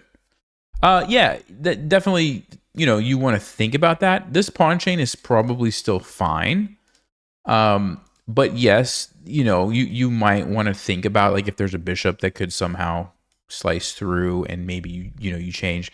But honestly, I would probably, like, if I have this and this bishop was like, let's say, coming to f5, I would probably think about h3 and g4 and go for something like this, where my pawns are like this, sorry, and like this, because then I'm cutting out the bishop. I'm controlling everything basically, right? So yeah, you do want to think about those things. And since I have my queen and bishop positioned nicely to kind of fill in some of these gaps, I'm not super worried about it. Also, we do know that this bishop is cut out of the game. But yeah, very good question. And you do want to think about that. Absolutely.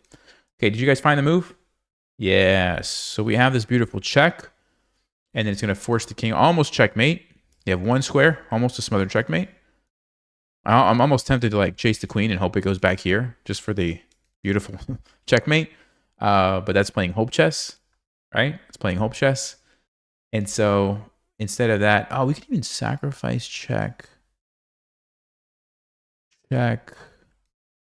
Nah, they can block. Okay. Yeah, we just have to do this. This is the best move. But I always want to check some of the other things. But here we're just going to get a fork, get a rook, and yeah, that's probably the best we can do. Take the rook. I was trying to see if there was some way to get this bishop into the game to attack the king somehow, but it's not really, I'm not really seeing how that's going to work. So after they move, we'll take here with a check and grab the rook.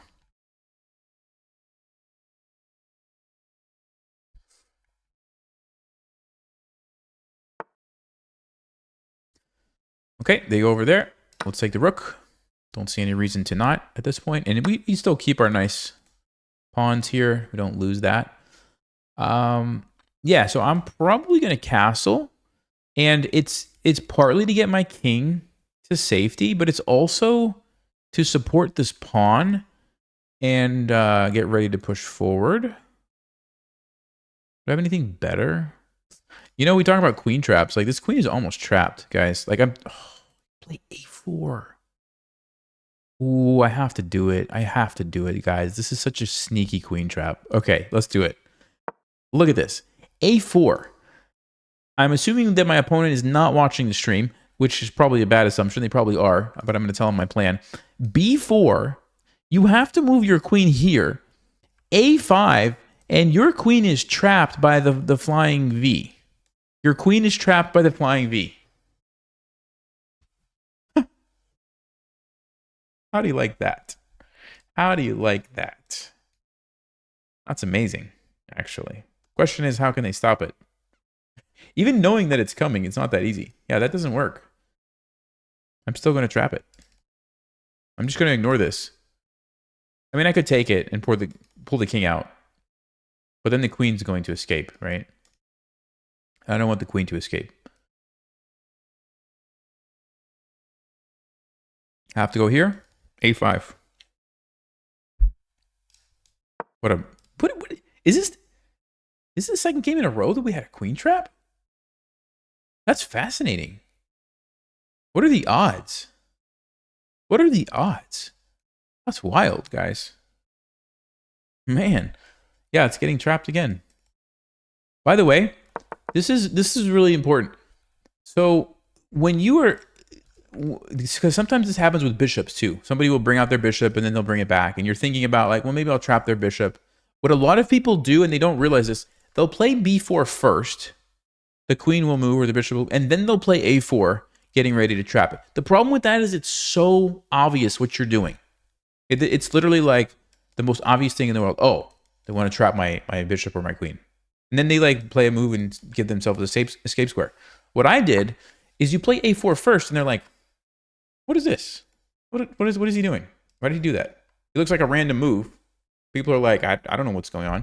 And then they play something else, and that's when you hit him with the surprise. Here's the flying V. We trap the queen or the bishop. Okay? So, little trick. Okay. Obviously, we take the queen. And now what? Now what? Okay, so yeah, here's a good example of like going back to Seabutter. Yeah, Seabutter's question. Instead of going here and setting up, even though it looks pretty, it is going to allow the bishop and the knight to kind of sink into this f5 square. I think what I'm going to do instead is play g4. And it's defended by my queen, but more importantly, I'm taking away this critical square from their pieces. And if they try to go here, guess what? f5. And then if you go back, guess what? e6. And I'm using my pawns to just like take away all these key squares, right? So yeah, this is where side by side pawns can be very, very powerful. Because you get all this control, and then you can just push forward however you need to, right? If for some reason I was trapping a piece over here and I wanted to, I could push this one. But in this case, I'm more focused on this bishop and this knight, so I'm going to push this one, right? And then once I get these guys up here, it's like, again, I have the same thing. I could push this, I could push this, I could, whatever you need to do. So, yeah.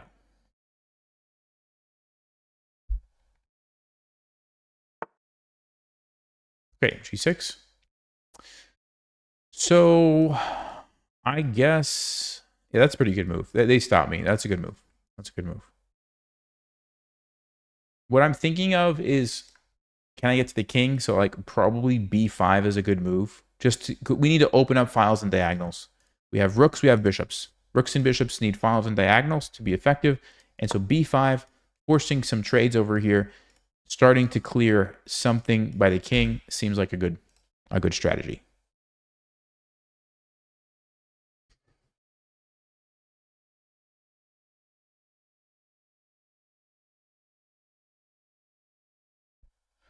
There's 18 minutes left in the tournament. And I don't know what place I'm in. I'll check in a moment. Can I see while I'm playing? Oh, here we go. We're in third place. I'll show you guys. This is the current standings here. Ooh, neck and neck for first place there. 18 and 18. Wow. And we are coming in at third. I'm taking too long on my games. It's okay. It's all right. All right, so we take back. There we go. Mission accomplished. There's an open file. That's what we wanted. Now we have an easier time getting to the king, and I'm not done yet. We're still going to try to open up some more. Now the bishop can come in as well. And all of a sudden, this king is not looking as safe as it was before.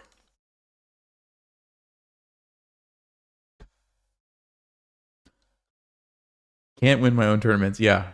Yeah, exactly.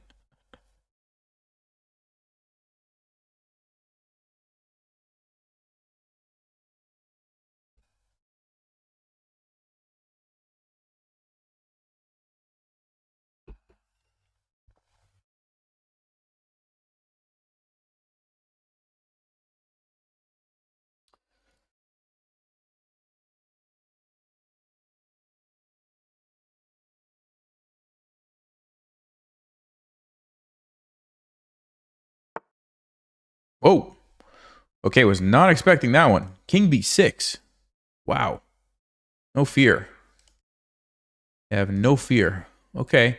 Yeah. So what I'm noticing is that this bishop, either going here or here to attack the king, looks extremely powerful. So I'm just going to prioritize that above everything else and go for it. I'm not really worried about losing this pawn. If they want to take it, fine. I think once I get my bishop there, we're in pretty good shape. So that's the plan.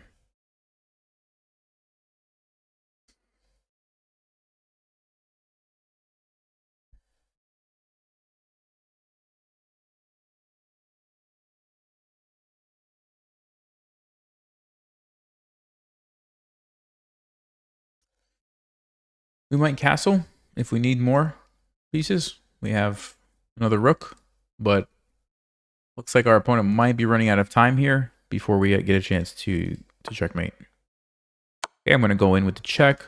I guess I could take this knight too, but I'm more looking for ways to get to the king. Let's take it. Of course, I can take with the knight, but it's opening up. Remember, when you're trying to attack the king, the important thing is opening up the files and diagonals. That's what I'm doing. I'm opening up the files and the diagonals for my pieces. And speaking of files and diagonals, that is checkmate. Have a good move, look for a better one. Have a good move, have a good move, look for a better one. Right? Okay, we are in third place. We have 15 minutes to go. Can we finish the last game and take the lead? Johnny Webb.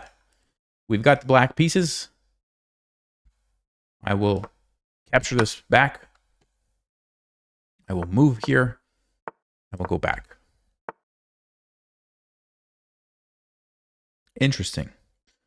So instead of bishop c4, they go with queen f3 first. Huh.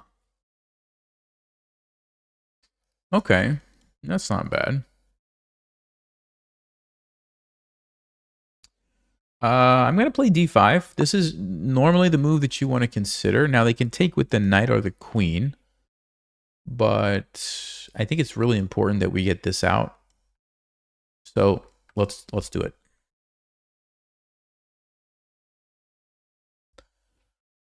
Master Jake, did I just play you? You turned off the stream while playing? No, you played. Yeah, you did a good job. That was a very sneaky queen trap.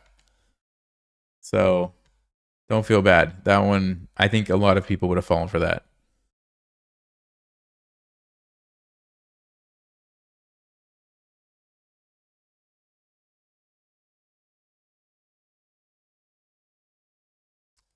So yeah, if you're just joining late, guys, this is the tournament that we do every month for the Chess Vibes Academy members, which is like this YouTube tier thing. And I opened it up to the public this time to let everybody watch. Usually they're private, but this one is not. And so, yeah, this is what we do each month. There's a different opening. We vote on the opening, and then we have a video about it. And that's what's going on if you're confused. Okay. Takes with the knight. So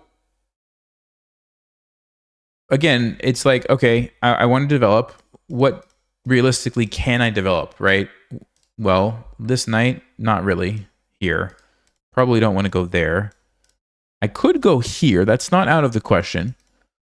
I don't love blocking my bishop, but it's just temporary, so that's definitely a possibility. And then the other one that comes to mind is bishop e6, attacking the knight. I like this one because it gets some support on this weak spot. So I don't know. Both of these are probably fine. Is one better than the other? It's hard to say. I mean, there's... Yeah, let's go with bishop. I like this one. I don't know.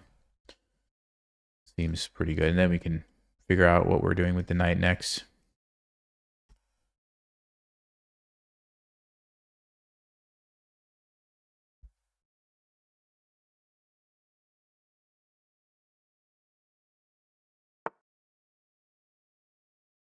Okay, so he goes bishop c4. So I'm thinking about now playing c6, chasing the knight. I'm still thinking about going here. Yeah, actually c6 looks good now. The reason it does is because, number one, we shut down this. We don't have to worry about losing this. Number two, we force the knight to move. Number three, there's a bishop there, so white has to be careful where they move the knight to.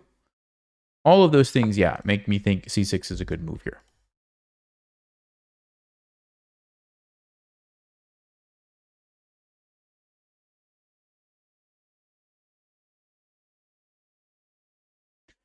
Knights before bishops. That's a good question. Yeah, knights before bishops. In normal positions, absolutely.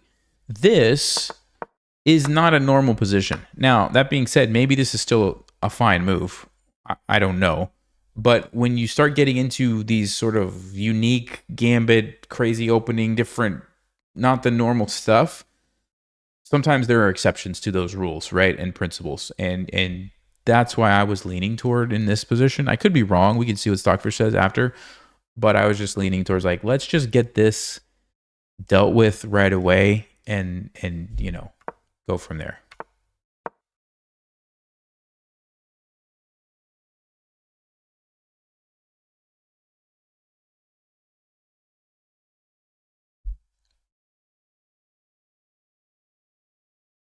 So probably only move is knight to e3 because you got to defend the bishop, right? But then I guess we could trade and take a pawn.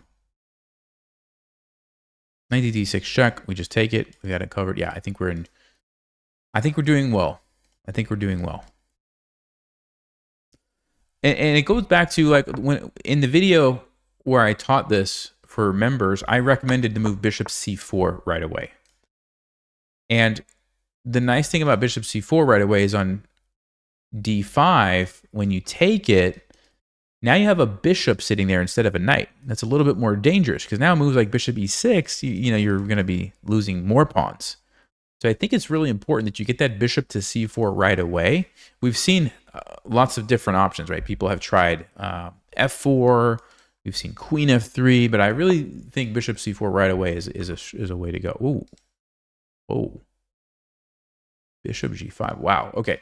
So when someone plays a move like this, this is a really good learning opportunity, I think. How should you think through a position like this? I mean, obviously, we knew what we wanted to do. We wanted to take their piece, but they sort of surprise us with this crazy move. What should you start thinking about, right? So here's what I would do. Obviously, look at the last move that they played and ask, did they make a threat? Well, yes, they did. Can I still do my original move? Probably not. I say probably not because maybe there's some way where it's like, oh, I get two pieces and maybe it works. Okay, maybe. Probably not, though, right? Probably I have to deal with this. So I would start with the most forcing, powerful thing that you could do in your position, which would be what? Well, just take the piece that's attacking me. And then you would want to calculate what happens. And then you would want to decide, kind of like rate it in your mind, okay? On like, from a scale of 1 to 10, like this is a great position for me, this is a bad position for me. And then go back and see if there are any other moves and rate it again, what position you might get from a different move.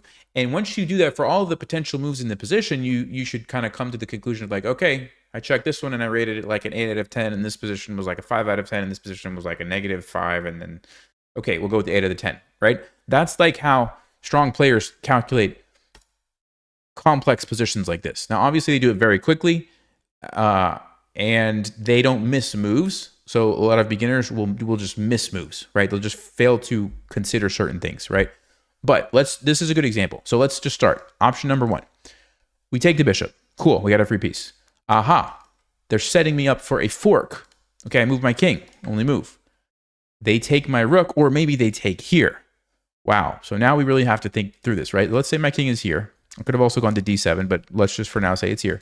Well, let's say they take my rook. Okay, so what's happened? I got a bishop, they got a rook. Not a good trade, but the knight is trapped. And this is something that here's another reason why chess is complicated, because if you're calculating this, there are little tidbits that I'm going to throw out there that if you didn't know these little tidbits, you might have a hard time calculating this. So little tidbit number 1 here is a lot of times when your king is here and the pawn is here and the knight is in the corner, the knight will get trapped. That's just a common thing that happens. Usually the knight gets trapped. So what I'm thinking to myself is, okay, takes here, here, I lose a rook, but I'm probably going to be getting that knight later, down the road, like 4 moves later, maybe let's just say. If I do, I have a knight and a bishop for a rook. That's a good trade for me. Okay, so that seems like it might be a reasonable line. Cool. However, takes, check, king moves. What if they take here with their bishop? What's going on now? Well, if I take it back, the knight can take. Do you guys see that? My king is here, my queen is here, there's a knight here. That's a fork. I'm losing my queen. So this is why chess gets really complicated, because now it's like, well, wait a second. Now I have to calculate that. It's very easy to start getting confused in the web. Let me give you another example. I'm also going to consider, what if I take here first with my bishop attacking their queen? They take my queen, I take their queen. What has happened? Well, I've taken a knight and a queen. They've only taken a queen. So I'm ahead a piece, right? I'm ahead a piece, but my bishop's about to get captured.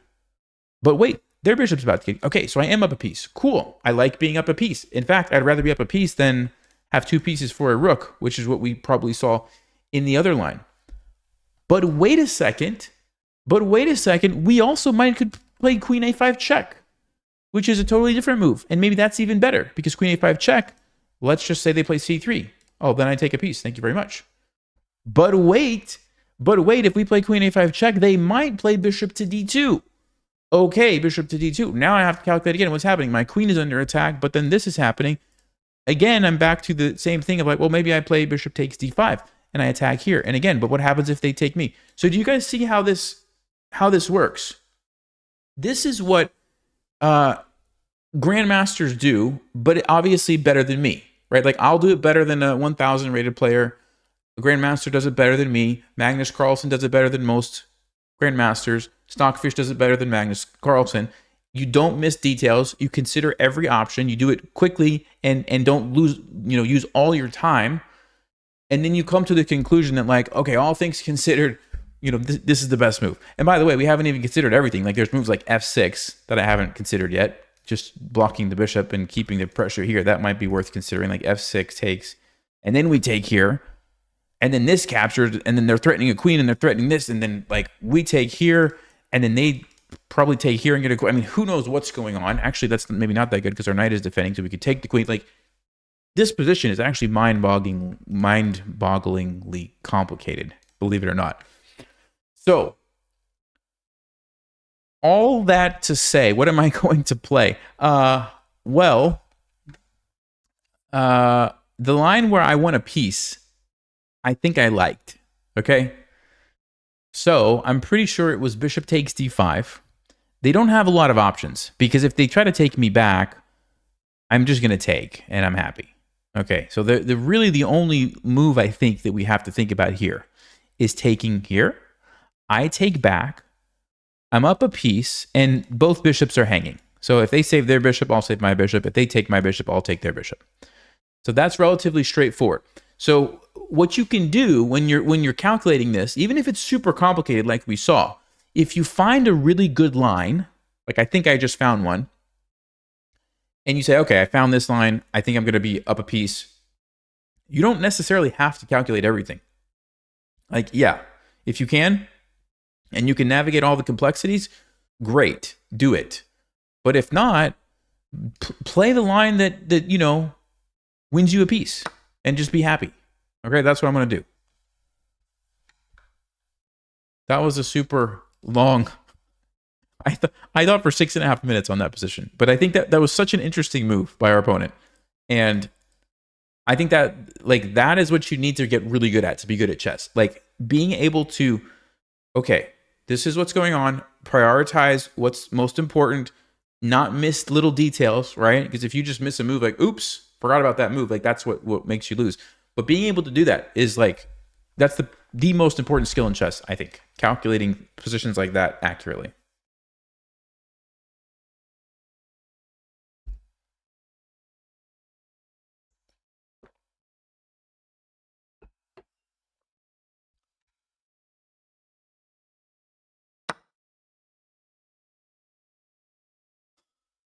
The swindle factor, there's no telling what they'll see. That's funny.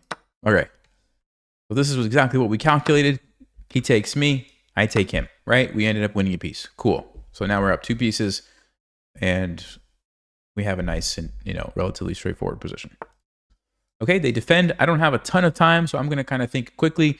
The top priority for me is developing my pieces. So let's just bring out the knight and we'll just try to find a good home for it. Okay, I'm just going to go here. I don't know why. It just seems like a good, the pawn's already moved forward. It blocks off the bishop. It's well defended. It's in the center of the board. I have potential other places to go to if I need to. So that's where we go. Bishop e7 is going to be coming next. That's a pretty easy one for me. I don't have anywhere else to go, and I want to get my bishop out. So we go here. We go here. We come into the game that way. Or we just leave it sit on e7. It's also fine.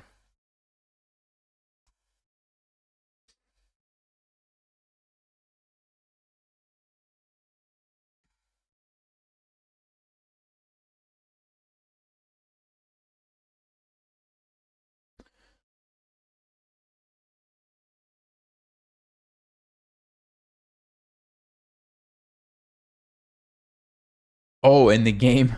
Okay. I just noticed the tournament's going to end in 1 minute and 15 seconds. So I'm probably not going to finish this game. That's my bad for explaining some. But no, I think that was worth it. I think that was worth it. That position was so interesting. I hope that helped someone. Definitely think it was worth taking the time to talk about that. Actually, I may even look at this afterwards with Stockfish because I'm curious about some of these other lines, particularly this one. If I were to take this, did I miss anything, or is just as simple as the knight gets stuck in the corner and that's fine for us, or is there something else going on?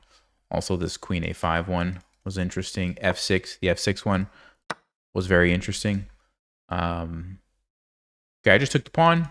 They're going to try to attack me, but that's okay. I'm just going to use my king to defend it. Yeah, we got 30 seconds. This game's not going to finish in time. Because the turn, I think it just cuts off your game right away when the tournament ends.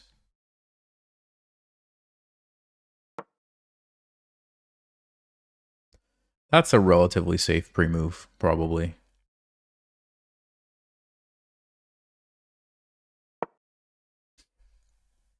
Okay, they're going to attack this, so we can pre-move this to defend it. Okay, and the tournament, I think it's about to end. Let's see. Pretty sure. About to kick us out of this game. Yeah. Game aborted. Okay. All right. So standings quickly. We got 4th place. Congratulations. Salaranda, Omnipol, Vienna Gambit. Way to go. Salaranda, 26 points. Crushed it. 4-game winning streak. Hope you guys had fun. Here are the standings.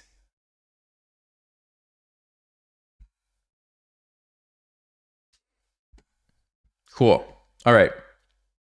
So I am going to look at this last game. I want to go back to that critical moment because I'm just, for my own curiosity, wondering what's going on. So let me turn on the analysis. Oh, let me hide this for a second. Okay.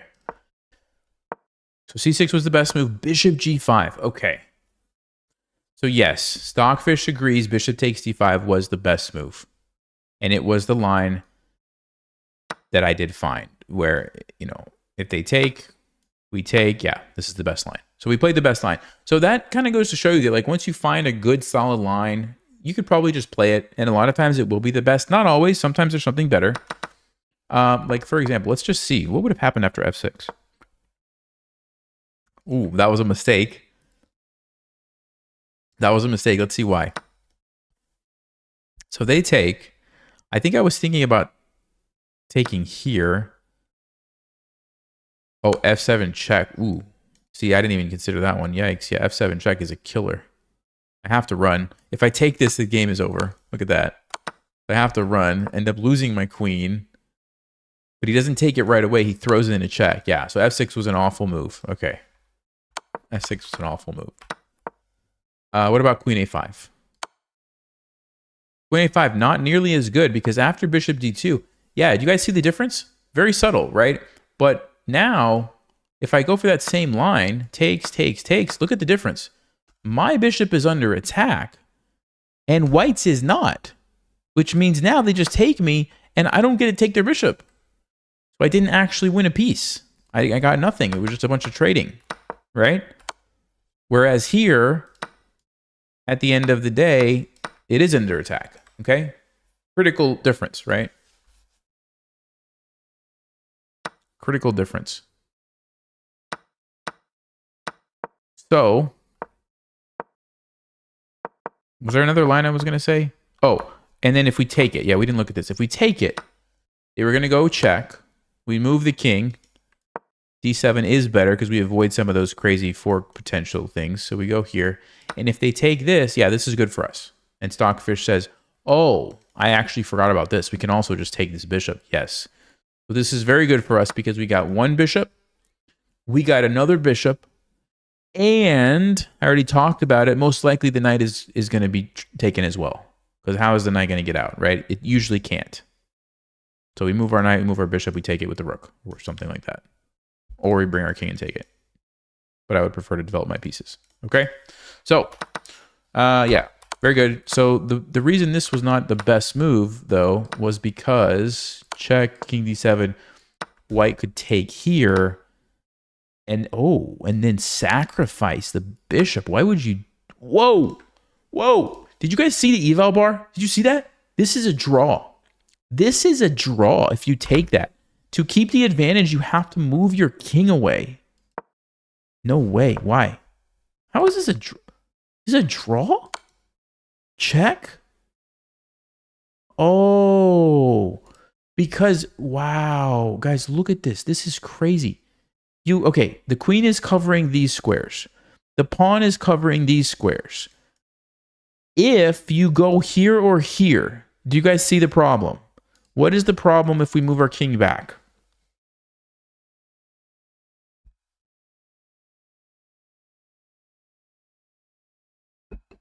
Exactly. Queen takes b7 is a fork. Okay, anywhere you go, queen takes b7 is a fork. Now you're losing your rook. The queen is invading in your position. It's going to take all the stuff. This is actually a fascinating position, to be honest with you, because you have a lot of pieces, but you can't easily use them. And so Stockfish says it's slightly better for white because the queen is just going to mop everything up. So because of that, the only good square for your kings to go to is to f5. But then white has queen d3 check. And guess what? You have to go back where you came from, and it's a perpetual check, because if you try to go here, this is checkmate. And if you try to go here, checkmate. So you end up, the game ends in a draw by perpetual check. That is fascinating. Check, check, check. Dude. Okay. Rest in peace. Hey, yeah, thanks for playing. It was a good game. Fun tournament. Yes, Ryan, agree with you. It is hard to play against people who have studied a gambit because they don't fall for the tricks. Yes. But just know this. When you do start playing regular games against other people, you're going to be so much more prepared because you played in this tournament. So, yeah, I'm with you. It's not, the funnest right now, but trust me, it'll be worth it in the long run. This is fascinating. I can't believe this. This is crazy. So going back here, when they sacrifice this bishop, you just move your king. You say, no thanks. I'm going to avoid all those shenanigans and just develop my pieces, and I'm going to win. Oh, here's an interesting line. Queen takes g7. You just play rook d8. Don't even worry about this. Huh. How about that? Okay. So I think what I will do now is play one rapid game and hope that I get white, and I'll try to play a Halloween Gambit. Or maybe I'll play 2 games to try to get at least one with white and see if we can play Halloween Gambit. Probably isn't going to happen, but it'll be cool to end the stream with an actual Halloween Gambit game. I'm going to try it. And if not, we'll just play a random rapid game to finish off the stream. How does that sound, guys? Should we do it? Let's do it. Okay. Rapid game. Come on. Come on. White? Can we get white? Okay, we got white against Bong. 556. Ooh, they just joined this year. That scares me. Hold on. I'm going to do a check. Well, hopefully it's legitimate. Oh, they aborted the game. We were so close. We were so close to a Halloween Gambit. Now I'm probably going to get black this next game. That's too bad. Yeah. Huh.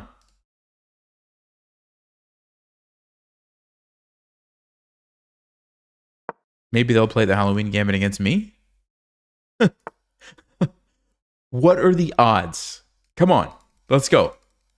Let's go. Knight c3.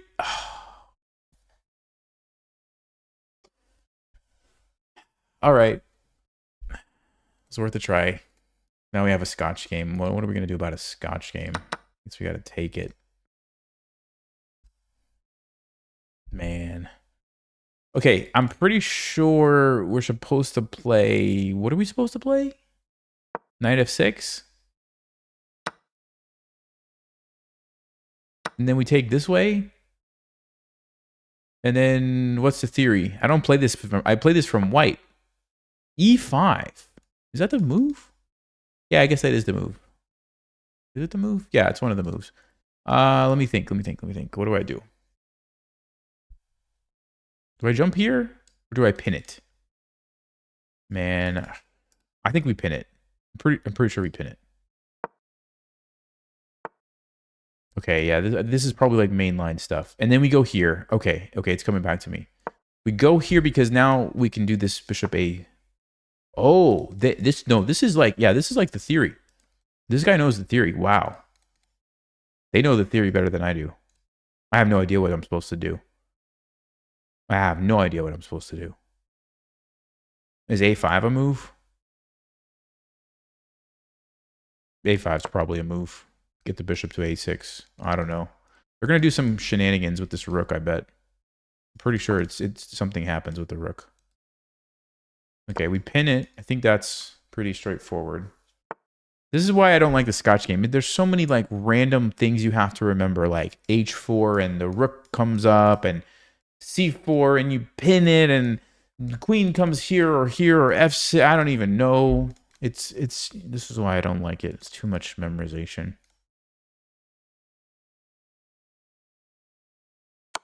I don't know what I'm doing. I'm just going to go here. I'm just trying to get away from the theory. I just want to get out of the theory so I can play some real chess. That's what I'm trying to do. I don't know if we're going to make it. We might not survive to get out of the theory. Is this theory? Couldn't tell you. Might be bad for me. But I'm going to be a little greedy here. I'm going to be a little greedy. Take another one. Let's take another one.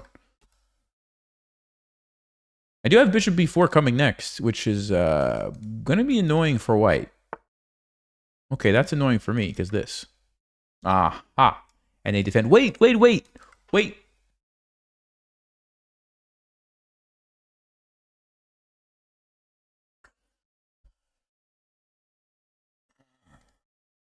It looks too good to be true. It really does. Am I missing something, guys? What's happening? Can we do it? What are they going to play? I mean, they have to move the queen, right? I don't see it. Let's go. Oh, let's go. I'll have to check after this game. The theory. I know H4 was a move. Okay, they resigned. Yes. We did it. We beat the Scotch game theory. Huh. Oh man. Oh. Okay. 95. So I actually did remember a thing or two. I didn't realize. Wow. Okay, so this I knew. This I kind of knew. A5 was a move. It's a move. Okay, so they messed up. Okay, they messed up the theory. Interesting. Yeah, the move was rook h3. I thought it was something with rook h3. And somehow this rook is like swings over somewhere at some point. I don't know. Yeah. Oh, they messed up. Bishop g5 is not good. Yeah. Cool. All right. Let's go again. Hopefully we get white. And then we're going to play the Halloween Gambit. Okay?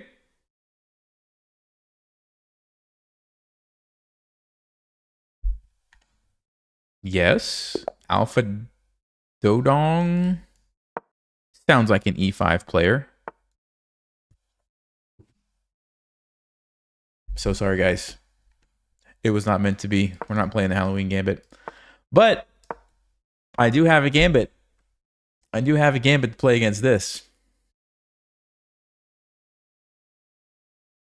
Let's be honest. One heading is probably better than the Halloween Gambit. So that's fine by me. What?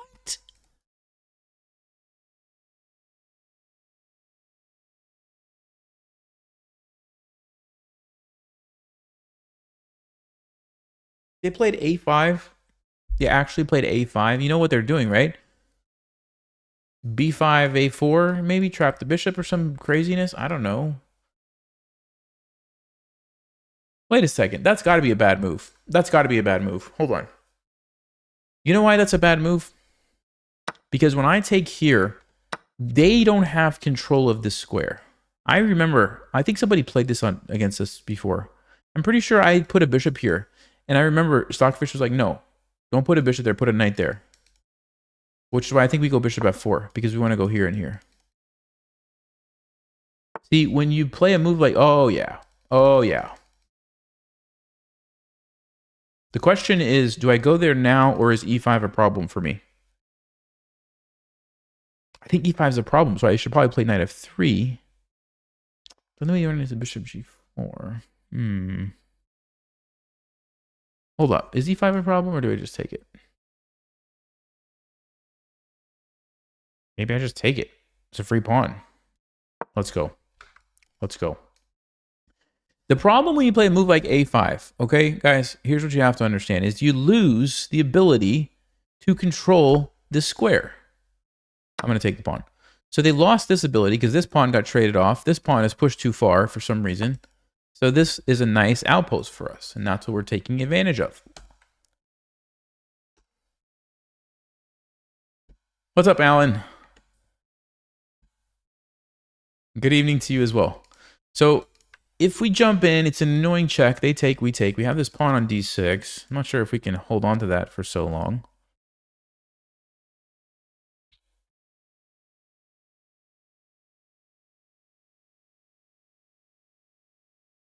I think I'll wait just a little bit. I just want to get a piece out first. I think I'll save this. I want to make them move their bishop and then go here because they're probably going to have to take it realistically anyway. So they're going to lose a tempo. That's what I'm thinking.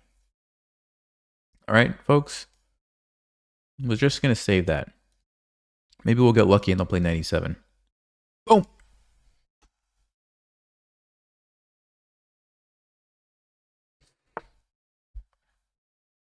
Okay, this guy is playing some moves that I'm like, I don't understand. A5, H6. I don't get it.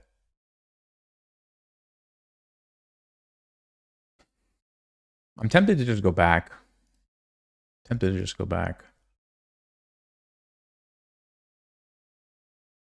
C4. I don't like that we open up to bishop b4 check. I don't think we can do that. We need to have c3.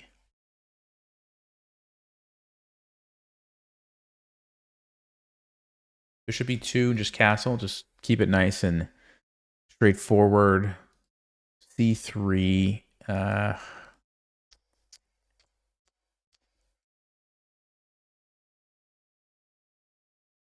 I mean, is this even a big deal? I don't think it's a big deal, is it?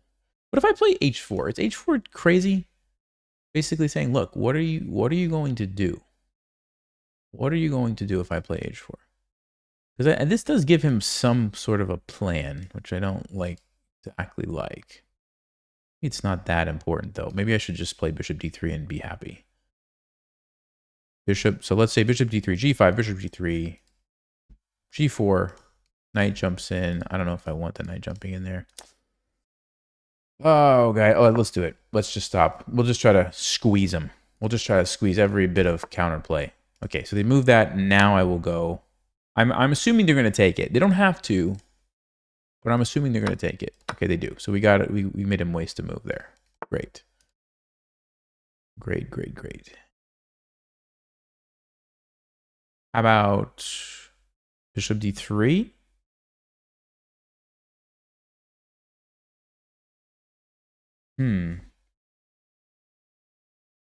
We could also play bishop e2 and then set up this, but I guess we don't need that.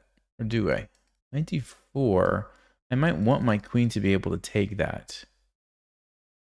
Maybe I do want the bishop on e2. Okay, let's go to e2. Because I want to keep this option open for myself. Yes. And then I want to potentially attack here. Okay.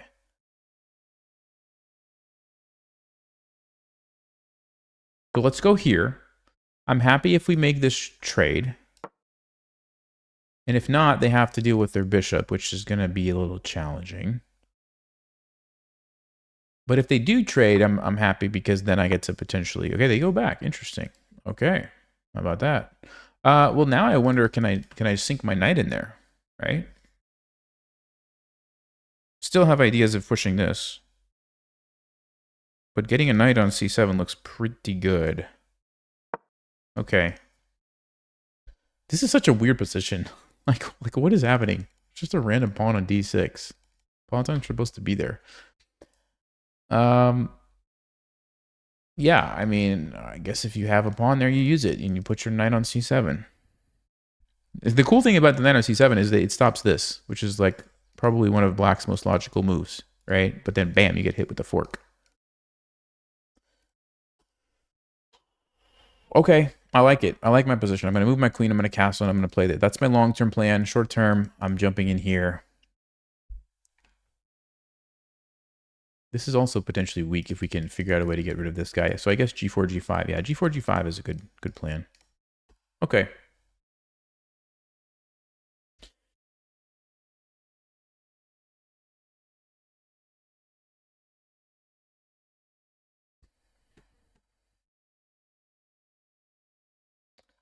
Yeah, so we'll probably end it after this game. Unfortunately, we didn't get the Halloween Gambit, but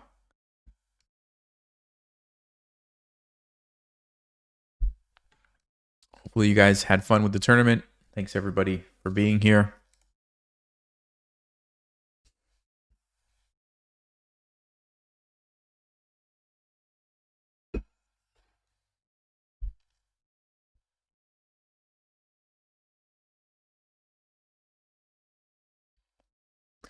Our opponent is trying to figure out a piece to move, and I guess they're having a hard time figuring out which one to move.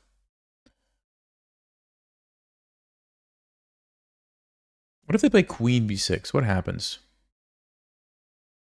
Bishop e3? No, bishop f5? They go back to f5? Wow.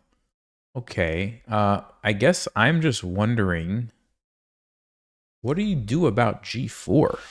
What do you do about g4? You can't take it.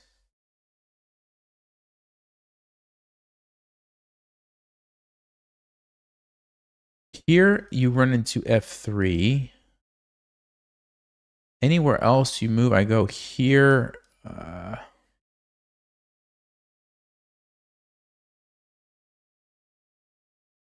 don't see the problem. Let's go.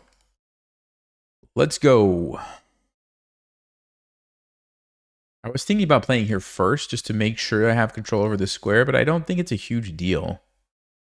I think even if they go, like if they do some crazy sacrifice and then go there, I just move. I don't think it's going to bother me. And then I still have a fork, right? Threatening a fork after that. So, okay. I don't know. We're just going to do this. We're just going to do this.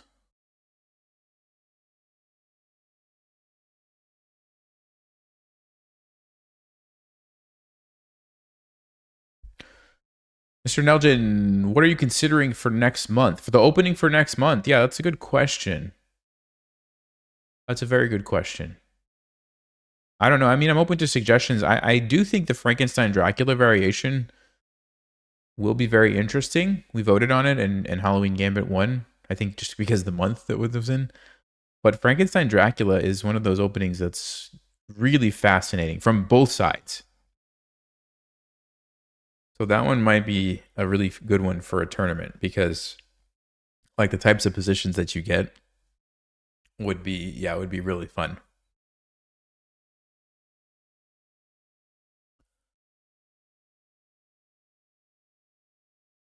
Frankenstein Dracula is this opening where white like goes on the offensive early with all these checkmate threats, and black is just like, you know, block, block, block, block, and then black sacrifices in exchange. So sacrifices a rook for like a knight or something, but gets huge center and like aggressive pieces, and it's just like some of the most fascinating positions I've ever seen.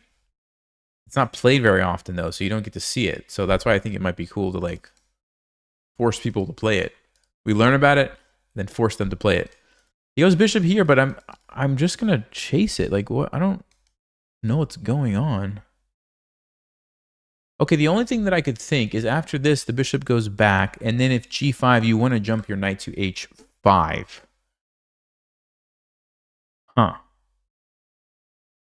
So if I want to get around that, I would have to play rook g1 here to keep the bishop controlling h5. That's interesting. So f3, you go back, g5, knight h5. And if I just move? What if I just move? What happens? If you take, I mean, I don't think I care. I just take in the center maybe. Wow, this is not an easy decision because both of these moves look very appealing. F3 and Rook G1.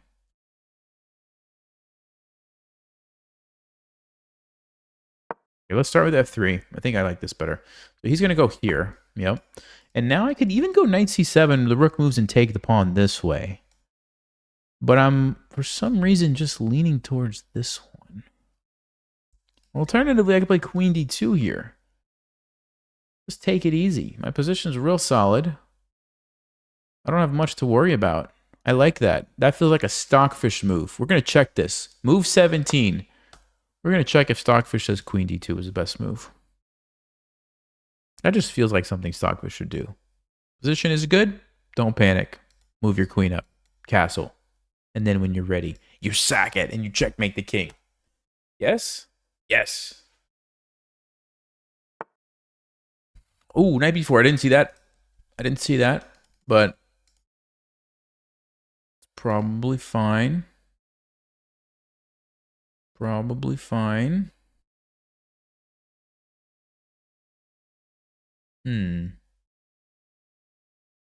Okay, so he's basically saying he wants to just take this.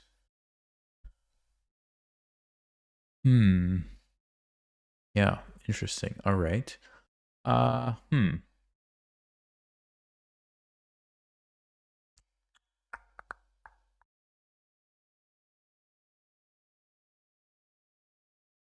I don't want to get flagged either. That's the other thing.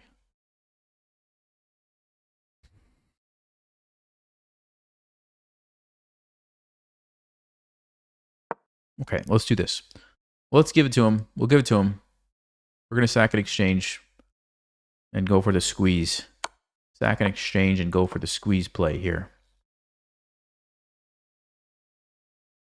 Basically what I'm saying is my knight is so powerful sitting here with this that I don't see how black can do anything from this position. Yeah, I understand you got a rook.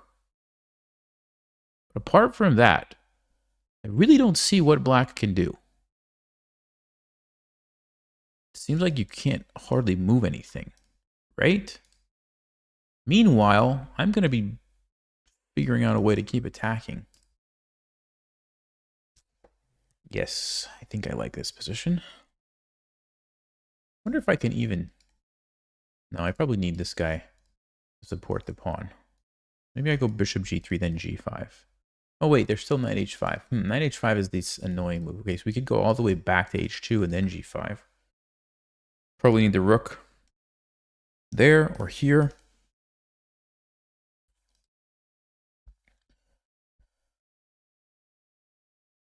I guess I could also take this pawn. I forgot about that. Question is, do I want to let the queen out? So, for example, takes, check. Do I want that? Maybe not.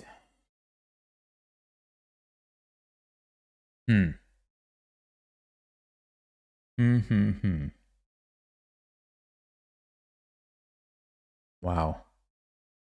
I really don't know what's happening anymore. Oh. What? What is this? What's he doing? What's he doing? Oh, he wants bishop e4. Uh-huh. Okay. I don't think that's a big deal.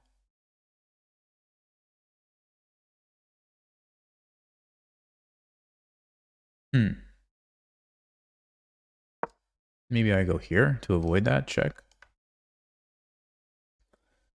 Wow. This is, I mean, this is something else, isn't it? Let's bring the rook over. Or do I want to just take this? Maybe I take this. I mean, it's a rook. I should probably take a rook. Now I go here. Okay, so 3, 6, 1, 2, 3, 4. So we're up a piece. He's got 2 pawns for the piece. I have this annoying guy. The trading is probably good. I mean, I think if we trade, we were going to win this endgame. So the question is, can we force a trade? Also don't want to flag.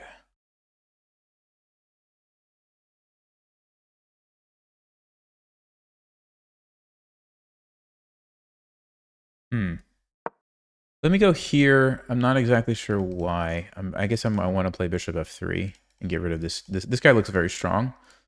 I think we want to get rid of that. He's probably going to go rook c8 and try to invade here. But then he has to worry about this. We might have some tricky tactics.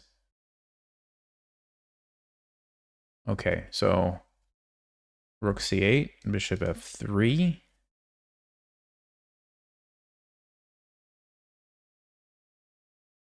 Takes. Rook c2. Takes. I don't think it quite works. Doesn't work. Okay. If my bishop was on h4, though, it would work. Ooh. Aha. That's okay. We could actually do d7 would win the game, I think.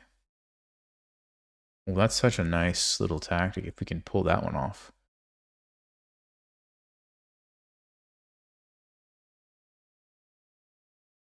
Also, maybe just the simple queen e5 to try to flush out the queen.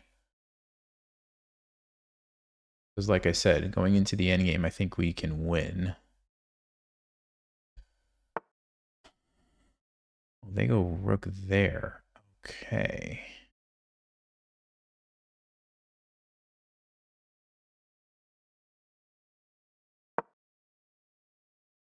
Queen e5 loses a pawn, actually, so I don't... No, it doesn't. What am I saying?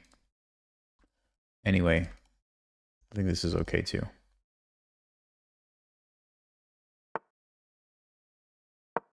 Okay, we attack the queen. He's got a lot of things to worry about.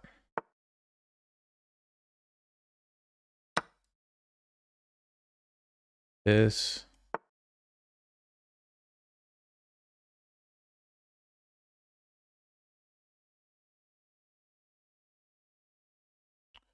okay, let's think about this. Queen e5 to...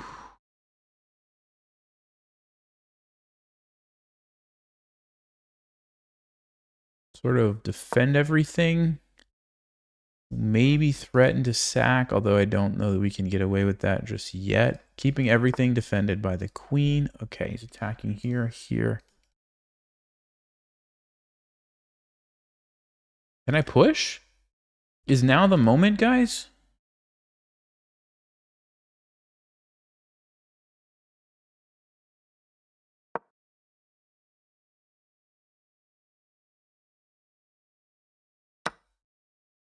Uh-huh. I did think about that.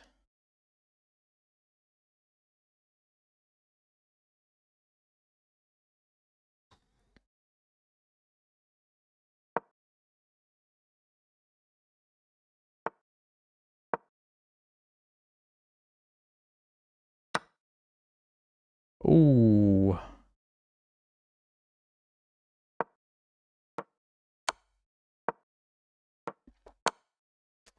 What am I doing?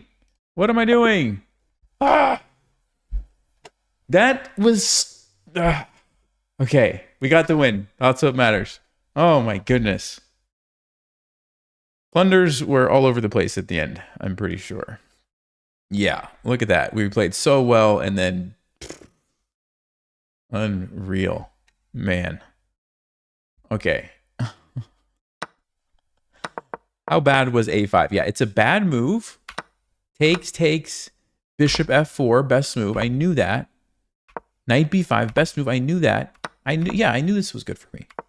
I played this like stockfish until h4. Bishop e3? This is what stockfish wanted me to do. Go back here. And then jump in here. What in the world? Queen h5? What a disgusting tactic. Somehow you're attacking the knight and also threatening the bishop because of the pin. And that doesn't work because you take and take. Wow. Basically, Stockfish is like, no, you don't even have to defend that pawn because you have this amazing move. So you just bring the knights over. Whew, okay.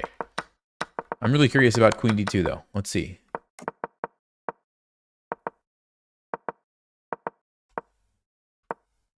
Queen D2 was the best move. It was the best move. Yes. Yes. I might have not played perfectly, but in that moment right there, I was playing like Stockfish. Yes. Yes. That's what I'm talking about. That's such a good feeling. That's such a good feeling. Haha.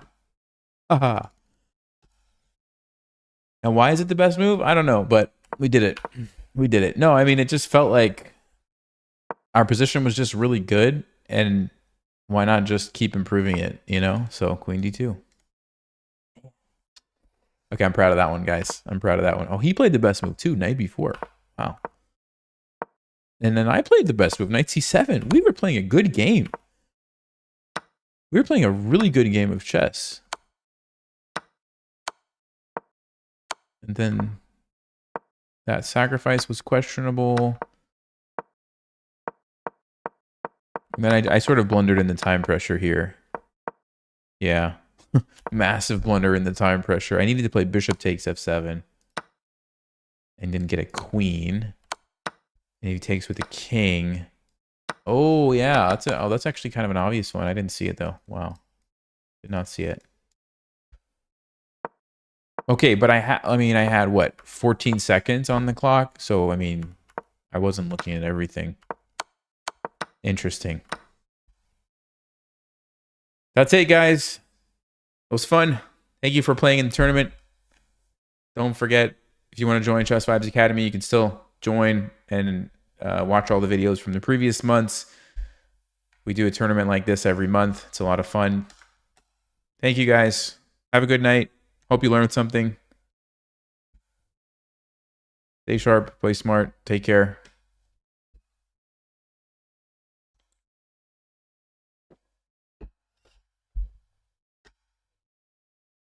Move of the game. Move of the game right here. Queen D2. If I had the option to make it a brilliant, I would.